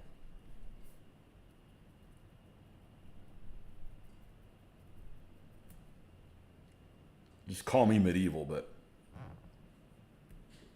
my boss calls it integrity. I call it honor. There's a guy I used to play with, and he would do this stunt. And he'll do this stunt, and the stunt goes something along the lines of, he'll roll, and it's time to roll pips. And he'll roll, a 1 or a 2. And then it'll be like, oh, we forgot to do this shot, like this bow shot that should have happened before. So we'll go ahead and do that one. And then we go back, and he'll want to re-roll his pips again.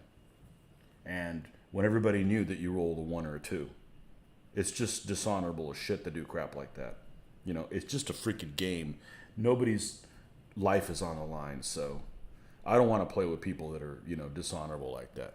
So if you watch any of my videos, I'll be like, oh yeah, let's do that. Or remember, you rolled a 5 for pips, or you rolled a, I'll say the same. It doesn't matter whether you roll higher or low. You got to be consistent. I mean, how do you live with yourself? How do you sleep at night?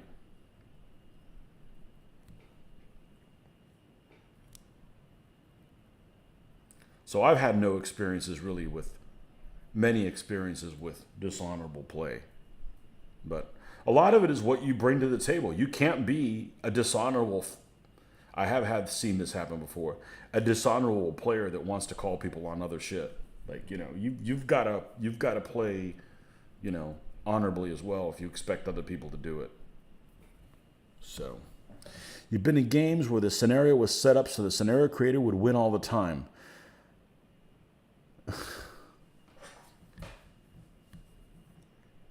That's the people that deserve a terminal illness. Oh, I'm sorry. Did I say that out loud? Yeah, well, I meant it.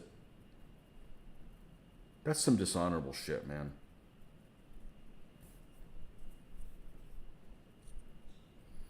Yeah, I haven't.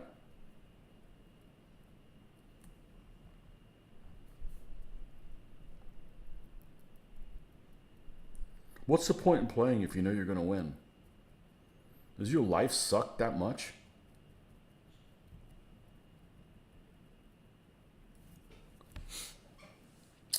You refuse to play games with people like that. It's one reason I turned me in off playing 40K. Too many cheaters at the store, and I said enough. Wow, Chuck Hollowbird could never not touch his troops. He would always get 6-inch out of a 3-inch move. I don't know who that guy is, but I'm glad I don't know who he is.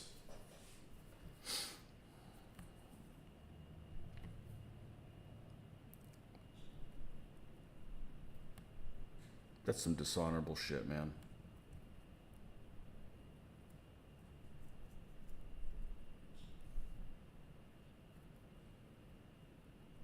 And even more so now, because now I want to tell people what they can do, even if it's not to my benefit. Like, I don't think you should do that because you're going to freaking die.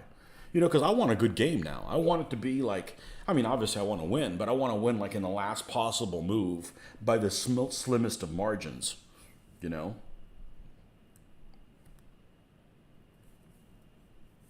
I mean, I don't want to blow all my opponents away. Like, I don't want to play this game anymore. Tony's just gonna win. He's just having me over here for cannon fodder. You know, I don't want people to. I want people to be vested and think that they have a chance of, you know, having a successful outing, having fun, and it was a right down to the wire.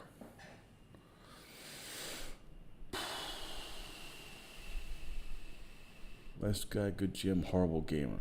Had several players in 40K play like that. I called them on it, and man, they get salty.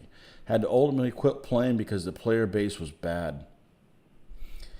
You know, you have one bad player, and he turns everybody sour. It's not like all the good players turn him into a bad person. It's like once somebody's rotten, they're rotten.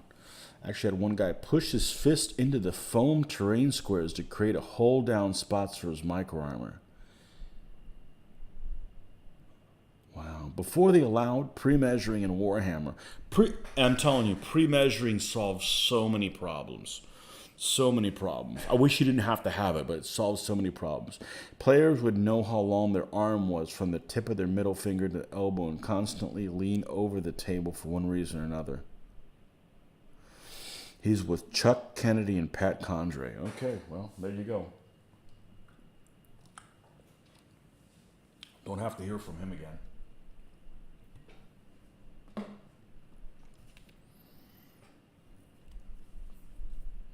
Never played with Chuck or Pat. I know who they both are. Just never played with either one of them. Didn't have anything against playing with any of them. They played other stuff. Actually, I don't know that I ever saw Pat play anything. He always ran his Spanish Civil War game. I know he probably did other things, but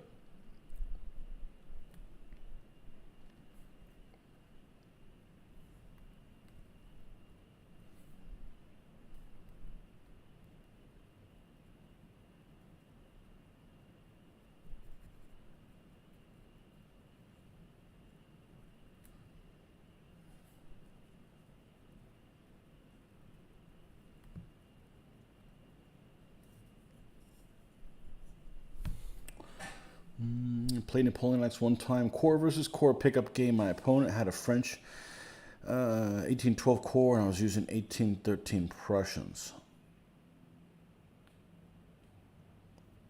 So you used the wrong troops, or? He had twice the number of troops as me.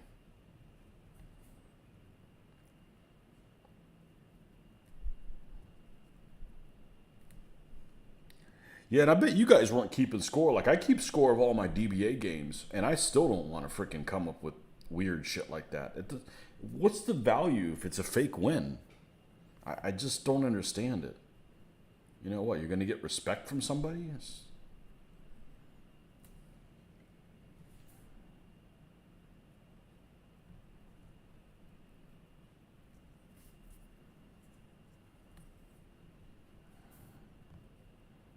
Well, I guess I'm real fortunate in my wargaming.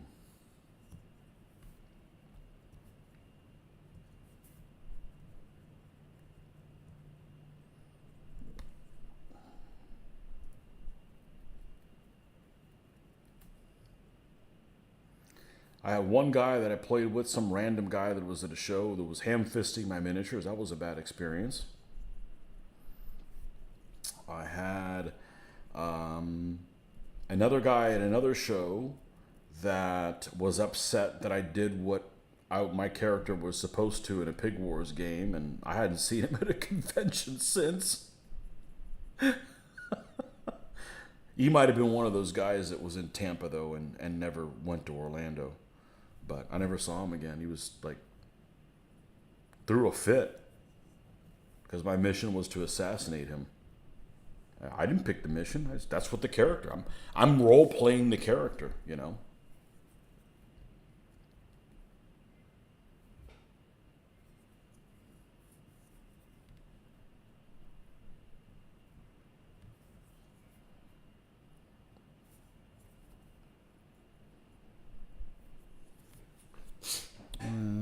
kids are still pretty young. I want to keep the game interesting for them. So sometimes in order to let them win. Yeah, that's okay. That's different, Marco. Yeah. Game suggestion. Perhaps you should play a DBA game where one of your losing armies attempts to defeat its arch nemesis.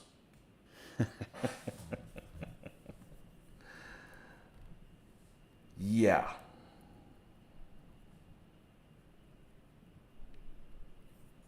I keep coming up with arch nemesis here. It's funny because, well, they don't know it yet because they don't keep tracks, but I got a few armies that are basically win all the time. But, sometimes when you have a better army, you get lazy and figure, I don't really have to come up with anything crafty. And you lose that way, If you're upset in a Pig Wars game, you just don't get it. Exactly. I don't want to backstab anybody, but eventually somebody's going to have to win, But that wasn't even a backstab. That was like, Jim Riley gave me the character card. And Jim Riley's games are freaking awesome. He does a great job of running stuff. Or I enjoy his games a lot. And, the character he got literally was like, you need to make sure something bad happens to this other guy who happened to be on my side. And I'm like, okay. Yeah. Pig Wars games are about talking about the movie moments that you made happen. I've only played a handful of them, but I had a blast every single time.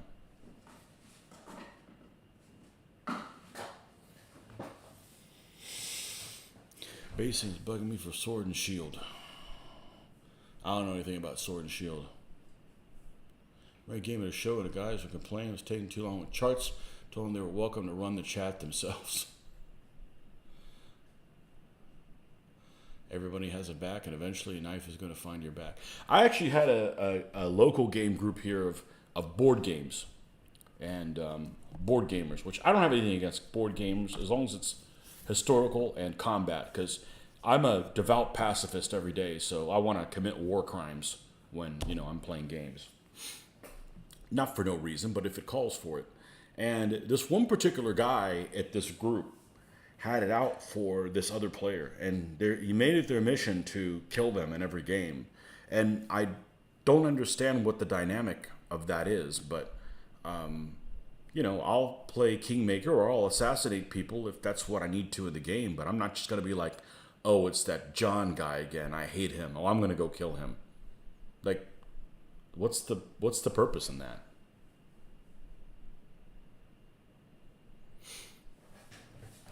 What's the purpose in that? And it's funny because the guy that he always went after, I think is a very good-natured guy. I like the guy. I'd backstab him too if that's what I have to do to win, but not like I'm going to make sure I make that guy lose. Like, dude, man, get a life.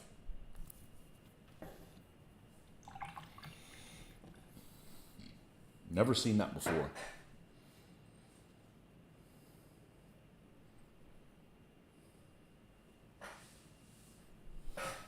Okay. So, now those Huns are drying. What do we got left on this guy? Well, we've got... I feel like I need to touch up the cloak. His hair. Well, we can just pretend it's done. He's got black hair. The little thingy around his helmet. What color did we have the other ones in? Do we have a really light colored one? I don't think I do.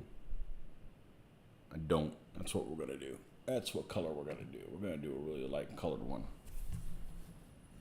Like,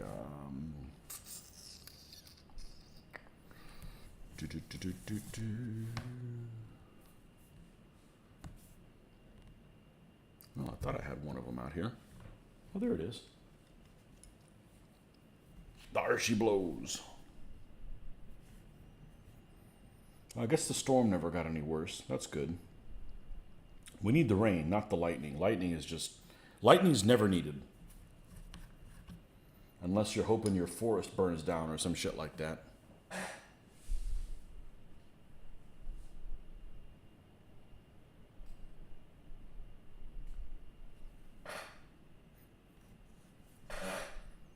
I've encountered some folks that are just absolutely terrified of dice. As a matter of fact, a couple of them, and I love dice. I absolutely love dice. I don't care what kind of dice they are. I don't care if it's one die. I don't care if it's buckets of dice. I love dice. I don't like playing, I don't mind card-driven games. I just don't want the results on cards. Like one game that I think I would really like a lot, but I can't get into it because of its mechanism of how to determine results, is a game called, and I probably shouldn't have mentioned this if I can't think of the name of the game. But it's a World War II game that's kind of like Advanced Squad Leader, but it isn't. And Combat Commander. Combat Commander is a really cool game because you have forces. Imagine something like like a squad leader type game where you have forces and you have objectives, but then sometimes you get, a random Stuka attack, or something will happen, or artillery strike will happen. You will get other forces added to your mix and random events that make it really interesting. However, when you go and attack something, you pull a card and you can do a couple of different things on it. There's a couple different actions you can do. If I remember this correctly, there's different actions you could do on a card. Like, you can't just attack everybody when it's turn to attack. You have to have the cards to do the attack. But when you do the resolution, you don't roll the die. You pull another card, and in the bottom right-hand corner, it'll give you like a 5, or it'll be -3, or a 4. It'll be some kind of a die result that's basically what the effect of what you just did is.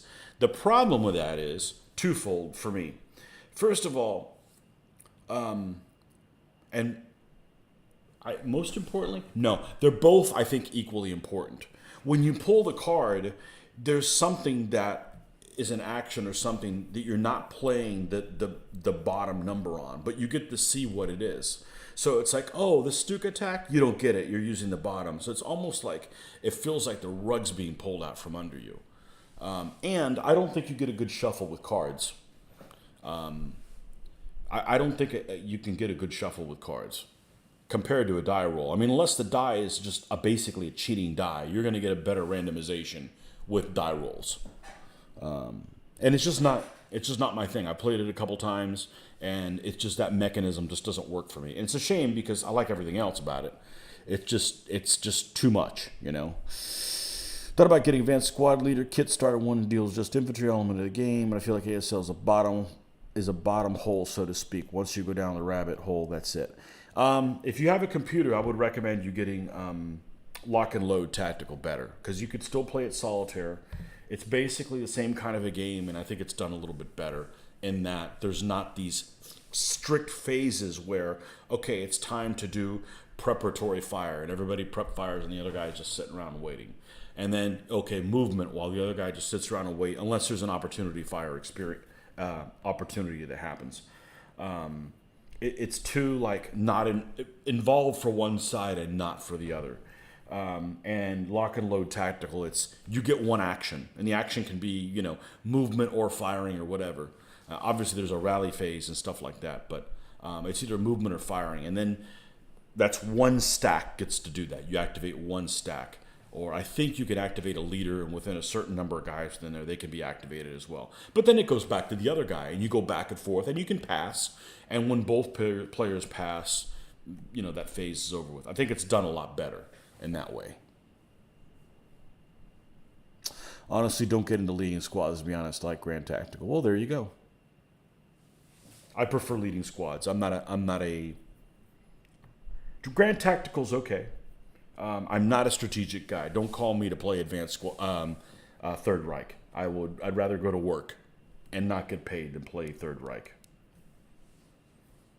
The only strategic game I can stand playing is something like Axis and Allies, and I don't think it's a good multiplayer game. It takes too long for your turn to come back around. I think it's a good two-player game. But yeah, Third Reich, no thanks. Burps and derps and lerps and burps, and takes a long time for a plane to come up, turn around. It's not newbie friendly. It's not. That's one thing I noticed, and it wasn't being filmed, so I couldn't mention it. But that's one thing that's really good about Command and Colors. It's very newbie friendly. Like, I'd played the Ancient one a couple times. I'd never played the Napoleonic one, and we played it the other night, and it's really newbie friendly. You know, it's easy to look at the card, read what it does, and figure it out. Not like, well, this doesn't apply right now because of this, that, and the other. It's just very easy to understand and to kind of comprehend what the ramifications are of playing this and what you're giving up, because you only get to play one card, generally.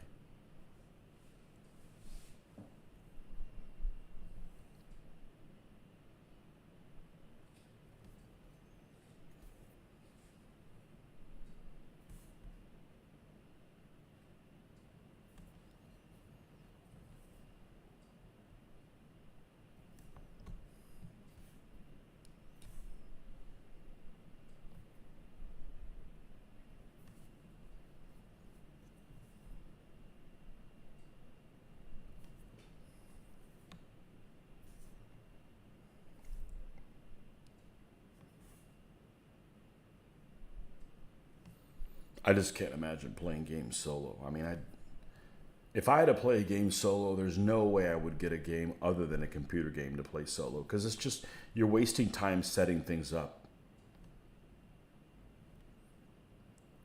That just doesn't work for me. It just doesn't work for me.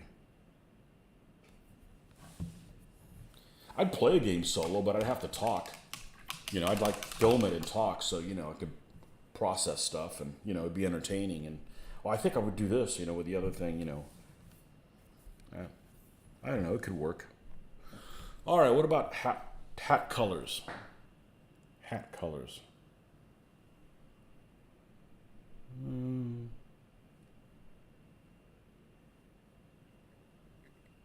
If I did something that's almost a white, is that going to work here? I think so.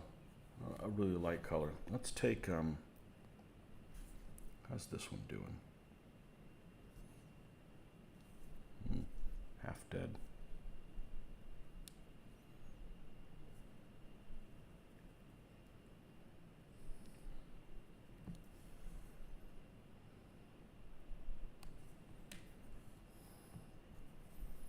I just feel with a tactical game, I'm more likely to go back and read the history of it. With a strategic game, I'm like, just doesn't grab me. But I'm in the exception. I think most people are into strategic, not tactical games.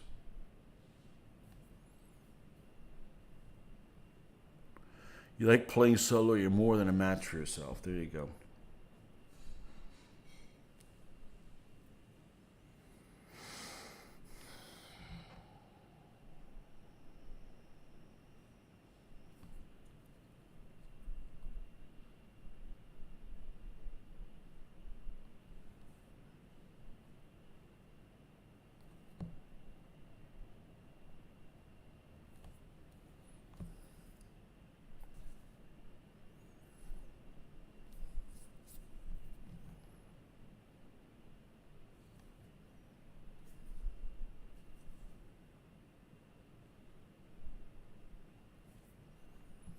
Well, we got the white out here.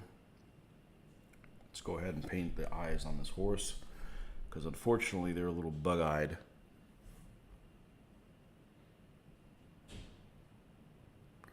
We're going to cover all of it, almost all of it, with black anyways, but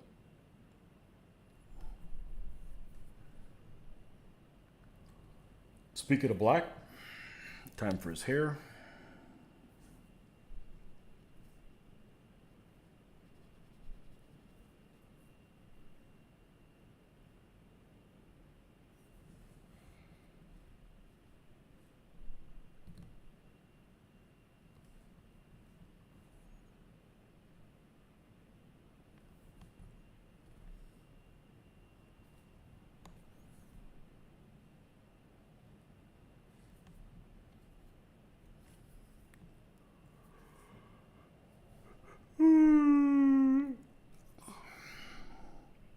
Well, we may not get to the new Huns, but we're going to finish this guy tonight.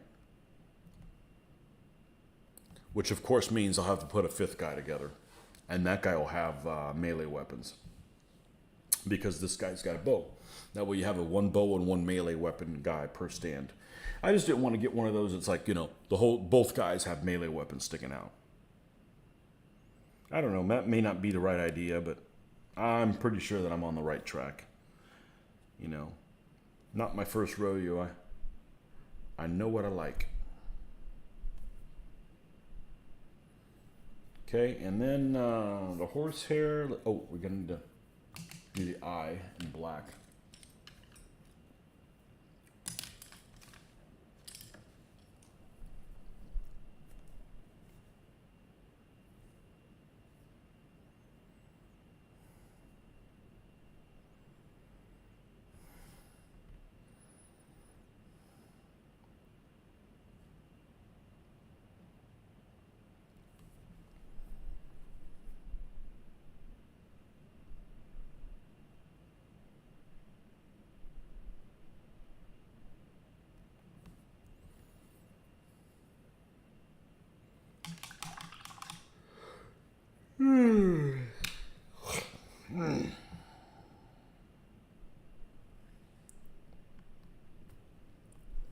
Let's get us a brown out here. Let's have a brown out. That was a cleanup on all four. Somebody had a brown out.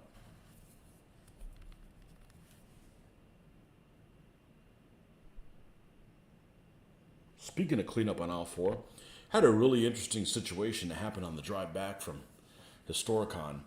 I had picked up, we stopped at a convenience store, I want this was in South Carolina, maybe it was North Carolina, and bought a couple of these. A couple of 20-ounce Coke Zeros or whatever. And it was really hot, and these things were perspiring a lot, so I was waiting in line, and I guess I did not have them grabbed by here.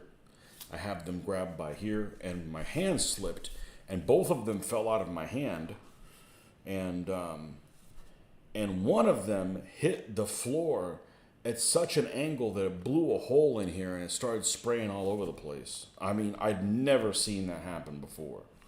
So, I guess you can power a rocket with these. But that was very, very... I'd never seen that happen before. I mean, it only dropped from 2 feet up, 3 feet up. I guess it wouldn't be as high up if I didn't drag my knuckles a little bit more, but anyways, it's not like it's from, 6 feet in the air or I threw it down or anything. It was just kind of unusual that would have had that type of reaction.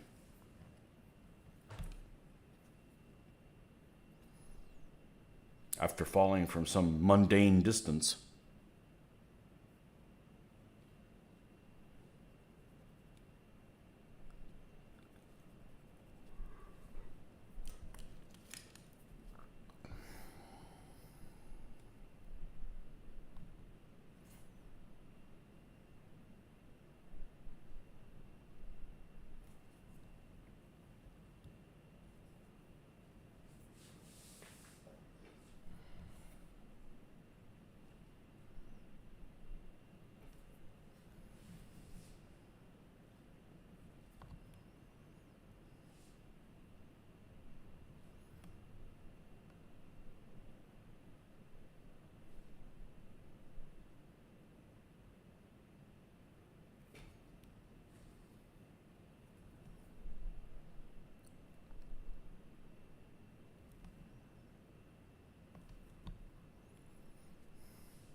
Suppose I just go find a tropical island with rum, but has Kira Knightley on it. What happened to her? What's happened to her as she's gotten older? I think she's had some kind of cosmetic surgery, and she really didn't need it.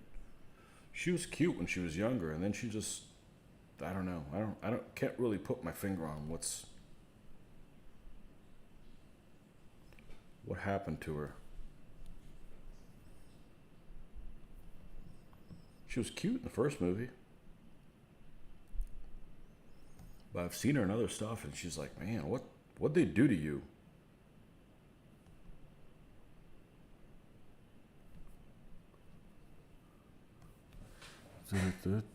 What the hell was that? What the hell was what?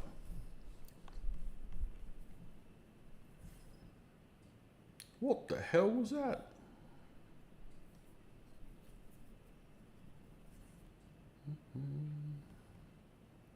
We got to do hooves too, and the little the backs of the arrows.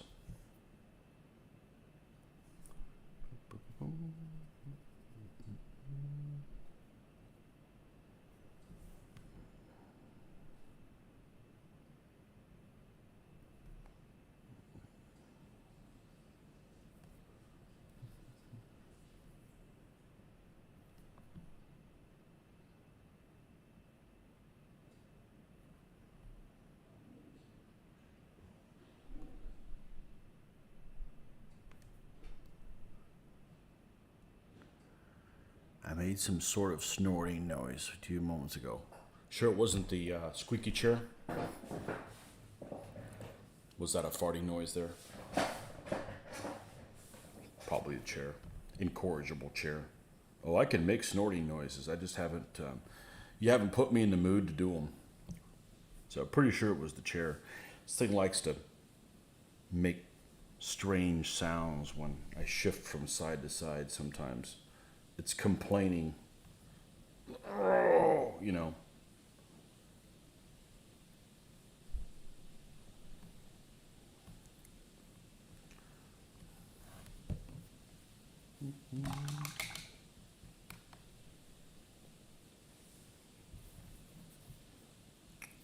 All right, let's do the arrows because we're going to forget that unintentionally.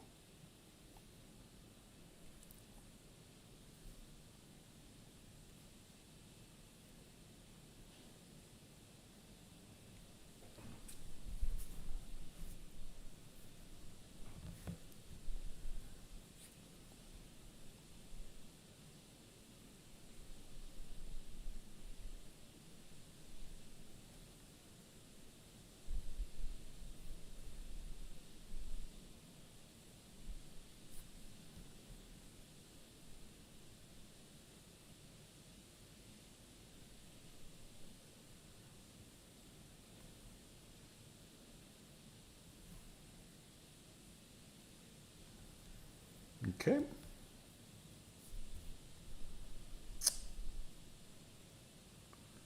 What else we got on this clown? Hooves?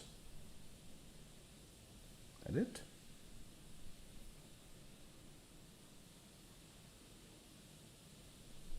Well, maybe it.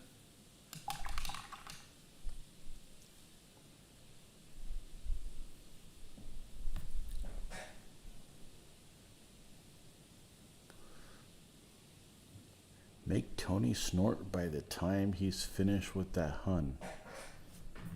How would I make a snorting sound? I don't know. I'm not playing with any pigs. I don't have any pigs. Or boars. Where's the stoner gray? Nope, that's not it.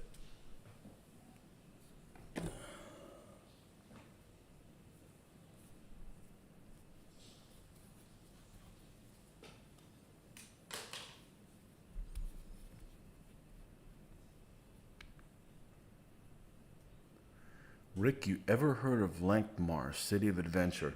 Would you believe if I told you I have? I think I have. Wasn't that a module for like Forgotten Realms or some shit like that? Holy crap, kicking it like it's 1985. Isn't that one of those dragon things or whatever? Or... Why does that sound familiar? Oh lovely, a heat wave is on its way here. Yeah.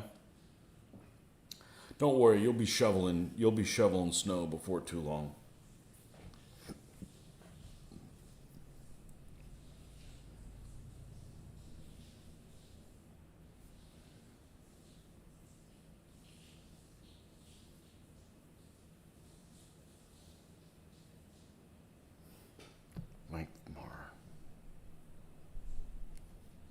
Why does that sound like some module that I used to have? And I don't know that I ever bought a single module. I think they were just given to me like, here, take this. Didn't they have that one that had like lasers on it and shit like that? What was it? There was some like expert level or whatever D&D module that had that. I always keep saying this, and if you've listened to me long enough, this has come up before, is to do Keep on the Borderlands as a miniatures game. Don't say the S word. Stupid. Sayonara. Stupendous. What's the S word? Sissyfoot.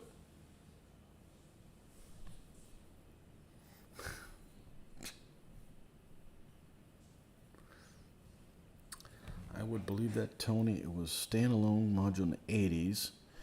It was home of the Grey Mauser and Verrichtet by Fritz Lieber. Grey Mauser and Pfafferd by Fritz Lieber. No, Lenkmar, why does that sound familiar? Is that one that had... There was some role-playing game that I had. Boy, I gotta... Where you could almost play it like a battle, and it came with like units. Why does that sound familiar? Because I had a few modules that were given to me. One of them was Keep on the Borderlands. One of them was the Tomb of Horrors that nobody would ever be able to survive that. I had some Hill Giants thing. That one that was the... I forget what it was named. It had a silly name and involved like freaking lasers or some shit like that. It was freaking lasers. I don't remember what the hell it was called. I want to say I had a Lankmar. Is Lankmar related to what's the name of that? What's the name of that city that is a setting for a lot of the things? And they even made a video game based on it that I've played back in the late 90s. I want to say there's some damn city or whatever that's tied into that. Snow. Keep on the Borderlands, one of those iconic adventures all Dungeons and Dragons players should play at least once. It was awesome. Oh, the snow word? I don't know. I've been in it a couple times. Didn't have to shovel it. I thought it was freaking awesome, but I didn't have any big plans that were ruined by it either. Expedition to Barrier Keeps. That's that dumbass thing. Yeah. And a Hill Giant. Yeah, I got fond memories of the Keep on. But you know, when you're a 14-year-old kid, the guy running the game isn't running it right. You know, you don't know what the hell he's doing. He's just making shit up and trying to kill you, whatever. Tomb of Horrors. There's no way you could Neverwinter. Yeah, I think there's a freaking town. What's the name of that town? You know which one I'm talking about. I just can't think of what it is. Baldur's Gate. Is Baldur's Gate part of Lankmar? Gotta go for the night. All right, man. I'll look it up in a second and I'll tell you which one it is. One of them had like freaking units, almost like it was made for some battle system or something like that. It had like counters for it or some shit like that. You have different leaders or... What was special about Lankmar? Like the town of silliness or something? I think I need to bring his... I feel like I gotta bring his cape up.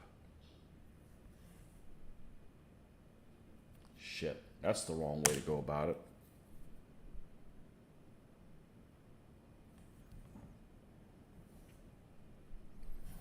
What I'm I'm just going to put this color on here.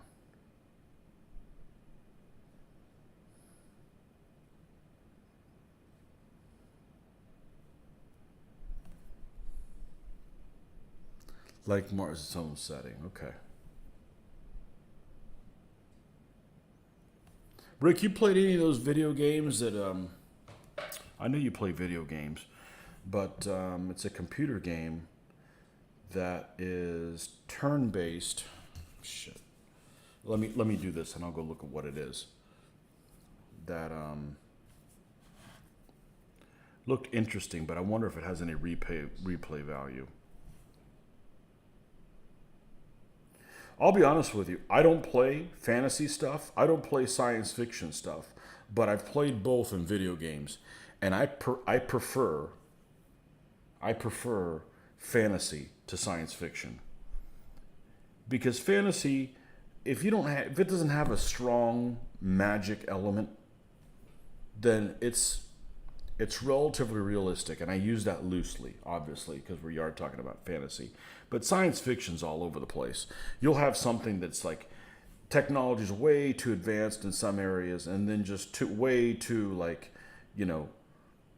backwards in others. And BattleTech's the first thing I can think of. You've got many years in the future, and these weapons are a lot more inaccurate than weapons are now, and it doesn't matter. Oh well, they've lost the Comstar stuff, or whoever the hell those people are that in the storyline supposedly had everything, and then the factions war, and they forgot the technology. But that's not it, because even the better ones didn't have that technology either. I gotta find out what the hell this is. Lankmar. Yeah, there was one that had the freaking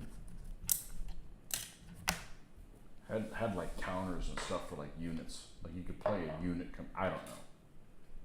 I'm just trying to remember something I haven't seen in 40 years.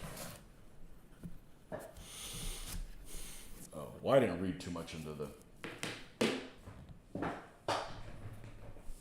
Man, I really want to do something with this. I really want to do something with this. I think the setting's really freaking cool, because it's like historical. This is the only thing I kept. I sold everything else, and I kept this book. And yeah.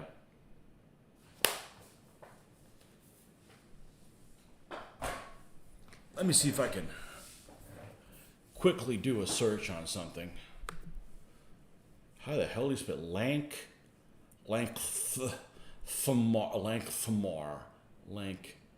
All right, let's see if I can.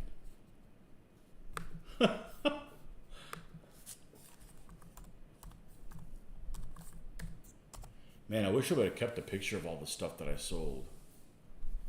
Let me do a search. City of Adventure. See if anything's... Yep, I had one of these. Yep, I had it. I had Lankmar, City of Adventure. I recognize that cover. Yep. I don't remember jack shit about it. Never did anything with it. Yep, I remember that map. I remember that map for Lankmar. Yep. How about I do a search for D&D module that, I want to say it's a dragon something. D&D module that had unit counters. As soon as I see the frickin', let's see. I think it was Red Arrow, Black Shield. I had Red Arrow, Black Shield. I don't remember jack shit about it. Yeah, I remember that cover. I think that one had like units and shit like that. Frick, let me visit it. Man, this is a nice time machine here. It's a battle system. That's what it is. Yep. Yeah, some of that stuff would... Red Arrow, Black Shield.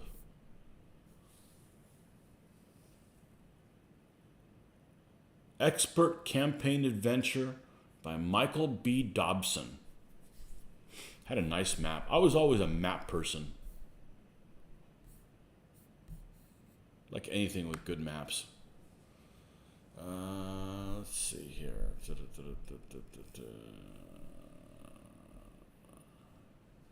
You should. Oh crap, Rick, they claim you're about to recruit Chainsaw Charlie and Mick Foley. Yeah. I should. Well, I'd do it, but maybe the way to do it. Yeah, Red Arrow, Black Shield. I used to have that.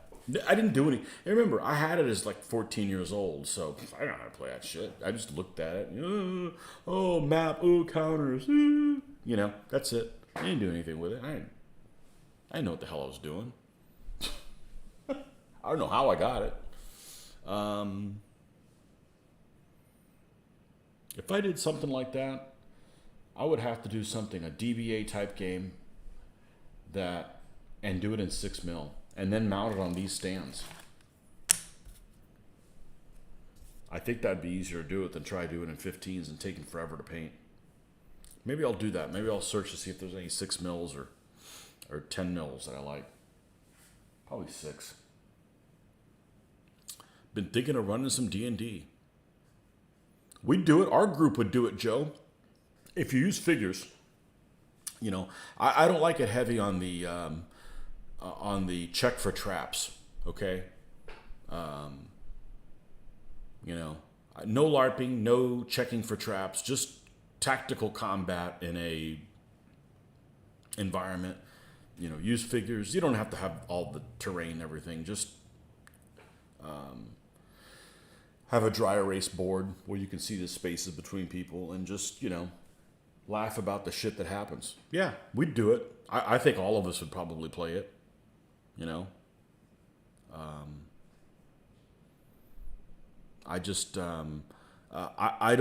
I wouldn't enjoy something that's too conversational-ish. I enjoy, you know, the stuff that happens when you roll with things and you can kind of describe what's going on, so.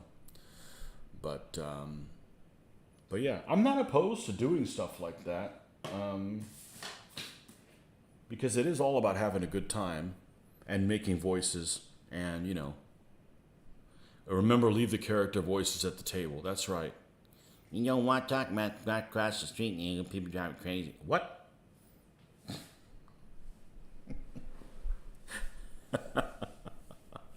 Yeah, but now I got to go look and see what they make in 6mm. But see, I can get satisfaction just looking at it and go, okay, that was a fun adventure. Now let me go back to what I'm really doing. You know, Grognard the Barbarian doesn't need to meet the fine people at Applebee's. Why you got to go to Applebee's? Applebee's that's just another one of those places that was okay in the 90s and they just can't keep up. That Fridays, what was the other place? It was Olive Garden. Olive Garden hasn't been worth a damn since about 1996. 3.5, keep it low level. Yeah. You run it, Joe. We'll play. It's on you. We'll play anything. You know that. I just don't want to look things up. You know, somebody's got to be there to say, hey, can I do this? And they better have an answer, you know? So. Such a better system than Isn't Wizards of the Coast the one that's all woke and stuff? Ooh, I want to play that and be really, really unwoke.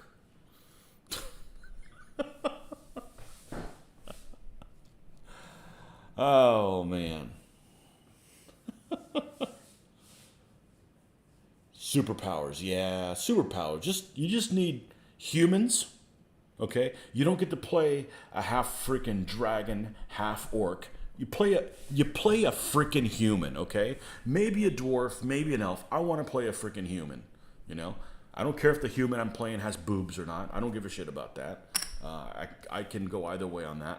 A freaking human and freaking beat things, butcher things. That's what it's about. You go in and create tactical situations, and then, you know, roll d20s and laugh about the outcomes or whatever. Anyhow, Okay, folks, we've been on here for 2.5 hours, so we got some stuff done. We're now up to five Huns. So, and they're not sealed. That's going to be the goal this weekend, is to seal these bastards. And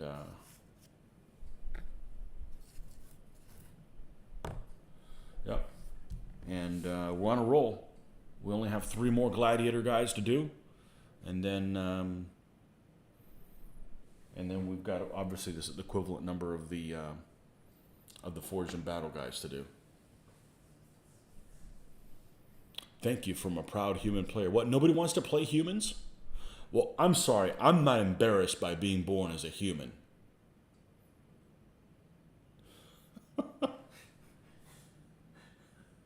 You have a lot of players that like playing Deviant and Halflings. Who the hell wants to play a tiny little thing like that?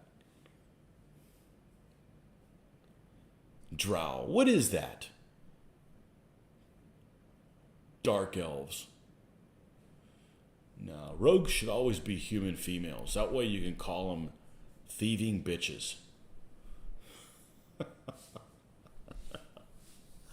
Anyhow, Joe put it together. I'm sure we'll all play. You don't even have to paint the figures. Just something to represent where you're at. You can use friggin' pegs or whatever. So, anyhow, you'd rather play a drunken human barbarian that swings